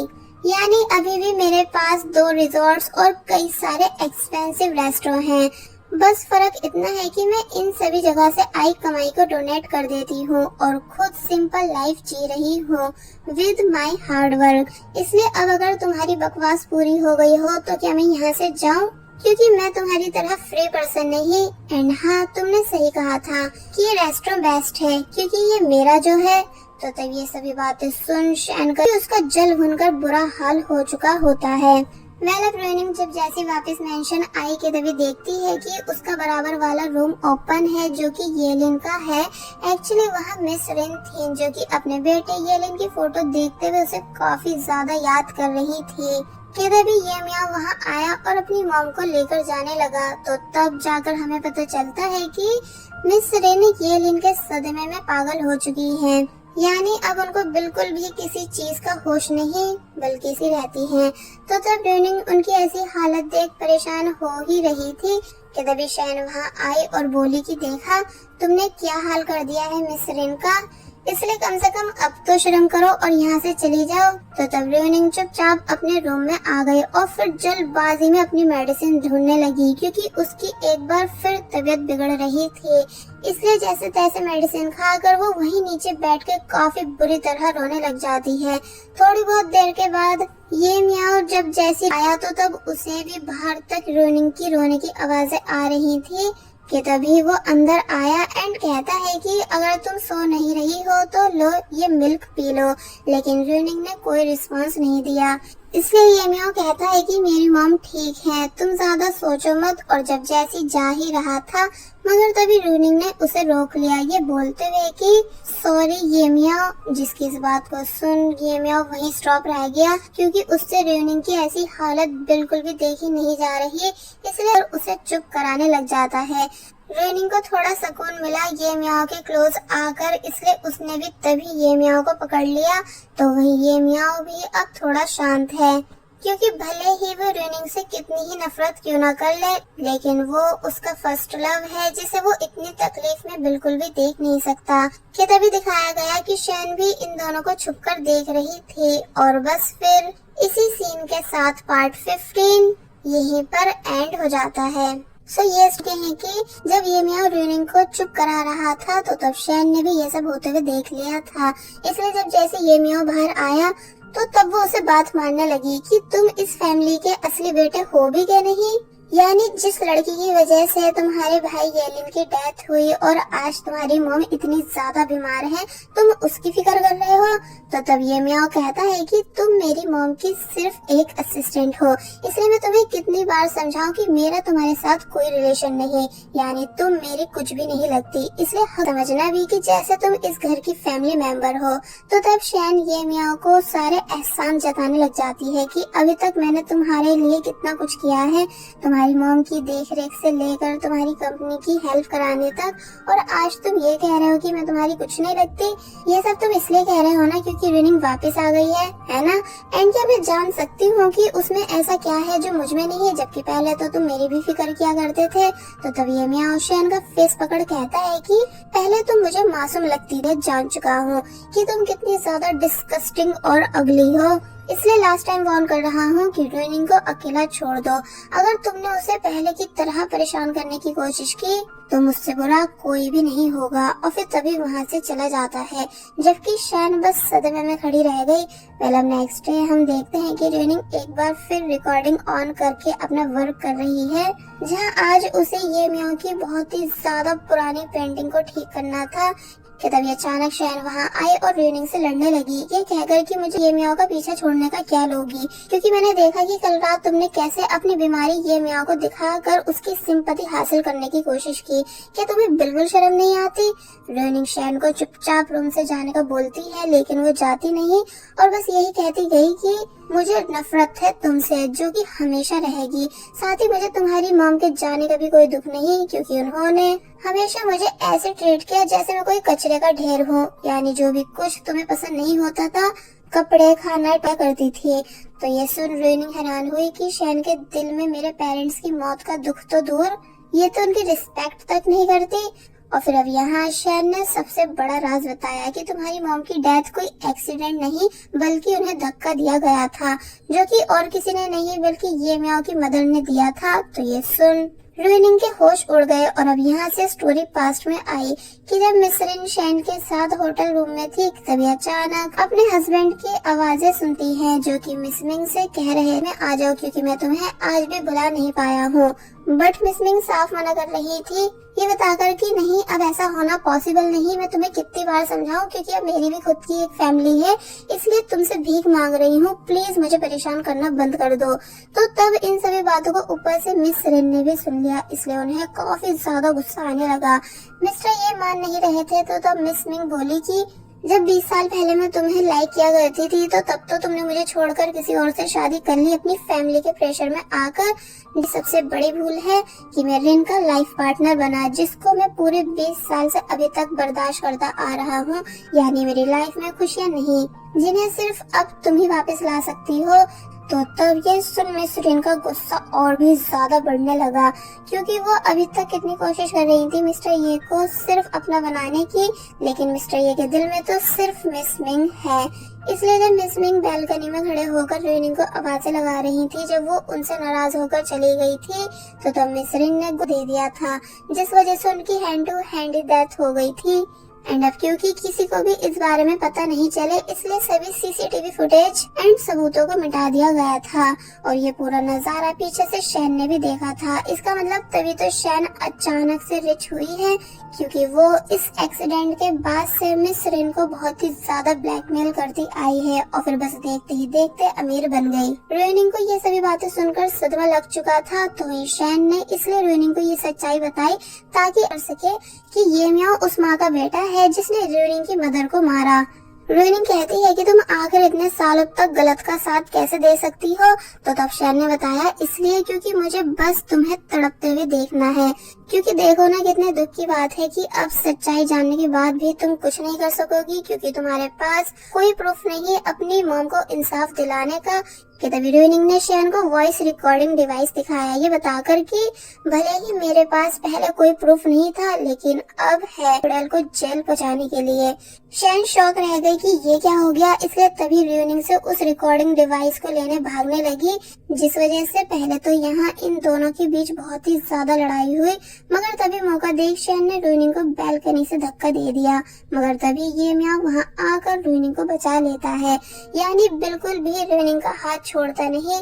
जो सब देख रोइनिंग हैरान थे, बट शैन और भी ज्यादा गुस्सा, इसलिए जब जैसे वो ईंट उठाकर मारने ही वाली थी, मगर तभी ये म्याओ की बात सुन और ज्यादा शौक आई लव यू बोल रहा है, ताकि रोइनिंग मरने की कोशिश नहीं करे और उसके लिए ऊपर आ जाए। तो तब शैन का दिल टूट गया, जिस वजह से वो समझ गई कि मैं कुछ भी कर लूं पर कभी रोइनिंग से जीत नहीं पाऊंगी, यहाँ तक कि अगर आज वो मर भी जाती है तो तब भी मेरी उससे हार है। इसलिए उसको वो सभी मोमेंट्स याद आने लगे जो कि उसके और ये म्याओ के हैं, यानी जब से उसने ये म्याओ को लाइक करना स्टार्ट किया था, मगर लाख कोशिश करने के बाद भी वो ये म्याओ को अपना नहीं बना सकी, इसलिए प्रेरी एंड रोइनिंग को ऊपर खींचने में हेल्प कराई। जो सब देख रोइनिंग को भी काफी हैरानी हुई, जिसके बाद ये सीन यही कट हुआ और अब हम बाहर का सीन देखते हैं कि कैसे शैन मैंशन छोड़कर जा रही है, ये बोलकर कि मैं समझ चुकी हूँ कि मुझे हमेशा अकेले ही रहना है, यानी मैंने क्या कुछ नहीं किया रोइनिंग से आगे बढ़ने के लिए, लेकिन मैं तब भी उससे जीत नहीं पाई। भले ही आज मेरे पास कितने ही सारे पैसे और पावर क्यों ना हो, लेकिन मैं तब भी रोइनिंग को टक्कर नहीं दे पा रही, हमेशा के लिए जाना चाहती हूँ। बाय द वे रोइनिंग को शैन को ऐसे ही नहीं छोड़ना चाहिए था, यानी जेल तक तो पहुँचाना ही चाहिए था, बट आई थिंक रोइनिंग ने ऐसा इसलिए नहीं किया होगा क्योंकि अगर वो पुलिस को सच्चाई बताएगी तो तब मिस रिन भी जेल जाएंगी, जो कि ऑलरेडी सजा भुगत रही है पागल होकर। क्या पता ये म्याओ और ये लिन का सोचकर उसने मिस रिन को छोड़ दिया हो और इसी वजह से शैन भी बच गई, लेकिन मिस रिन आज भी रोइनिंग से नफरत करती है, इसलिए रोइनिंग को देख उसे उल्टा सीधा बोलने लगी। रोइनिंग कहती है कि हाँ मुझे पता है कि आप मुझसे नफरत करती हो, तो तभी वो रोइनिंग से अपने बेटे ये लिन के लास्ट वर्ड्स पूछने लगी कि क्या तुम प्लीज मुझे उसकी आखिरी बात बता सकती हो जो उसने तुमसे बोली थी। तो तब रोइनिंग काफी सोचती है कि इन्होंने मेरी मॉम के साथ कितना बुरा किया है, इसलिए वो उन्हें बिना कुछ बताए वहाँ से जाने लगी, जबकि मिस रिन बस चिल्लाती ही रह जाती हैं। और फिर अब बाहर आकर रोइनिंग ने उस बात को याद किया। एक्चुअली ये लिन के लास्ट वर्ड्स ये थे कि वो अपने भाई ये म्याओ के तैयार हो गया था, ये बोलकर कि वैसे तो मैं तुम्हें भूलना नहीं चाहता क्योंकि मैंने भी तुम्हें सच में बहुत ज्यादा लव किया है, बट मुझे तुम्हारी और ये म्याओ की खुशी के लिए कॉम्प्रोमाइज करना ही होगा। यानी कहा ये लिन सब ठीक करना चाह रहा था, मगर मिस रिन की गलती की वजह से सभी की लाइफ बर्बाद हो गई। वैसे रियलिटी में तो सबसे बुरे इंसान मिस्टर ये थे, जिनकी वजह से इतनी प्रॉब्लम्स क्रिएट हुई, क्योंकि वो सिर्फ अपना सोच रहे थे, जिस वजह से रिजल्ट ये आया कि लेकिन अब प्रेजेंट में फाइनली धीरे धीरे सब ठीक होने लगा है। दूसरी तरफ कैटी ने चैनमो को शादी के लिए प्रपोज किया तो वो इजीली मान गया, यानी यहाँ इन दोनों की भी हैप्पी एंडिंग हुई। तो वहीं रोइनिंग जब कॉलेज में थी तो उसे अपने पुराने दिन याद आने लगे कि वो और ये म्याओ यहाँ कितना ज्यादा एंजॉय करते थे, यानी ऑलवेज एक दूसरे को परेशान करते रहते थे, लड़ते रहते थे, मगर तब भी खुश थे क्योंकि उन दोनों ने सच में एक दूसरे को दिल से चाहा है। इससे करने के बाद रोइनिंग फाइनली प्रेजेंट में बोली कि आई रियली लव यू ये म्याओ। तो तब पीछे से ये बात सुन ये म्याओ काफी ज्यादा शॉक हुआ, यानी खुश होने लगा और समझ गया कि अब रोइनिंग वापस से उसकी लाइफ में आने के लिए तैयार है, यानी अब वो धीरे धीरे ठीक हो रही है। और बस फिर इसी सीन के साथ ये ड्रामा यहीं पर एंड हो जाता है। कि एक्सप्लेनेशन पसंद आई होगी, इसलिए प्लीज जाने से पहले वीडियो को लाइक और चैनल को सब्सक्राइब जरूर करें, ताकि हम आगे भी आपके लिए ऐसे अच्छे ड्रामास लाते रहें। So keep supporting us and thank you so much.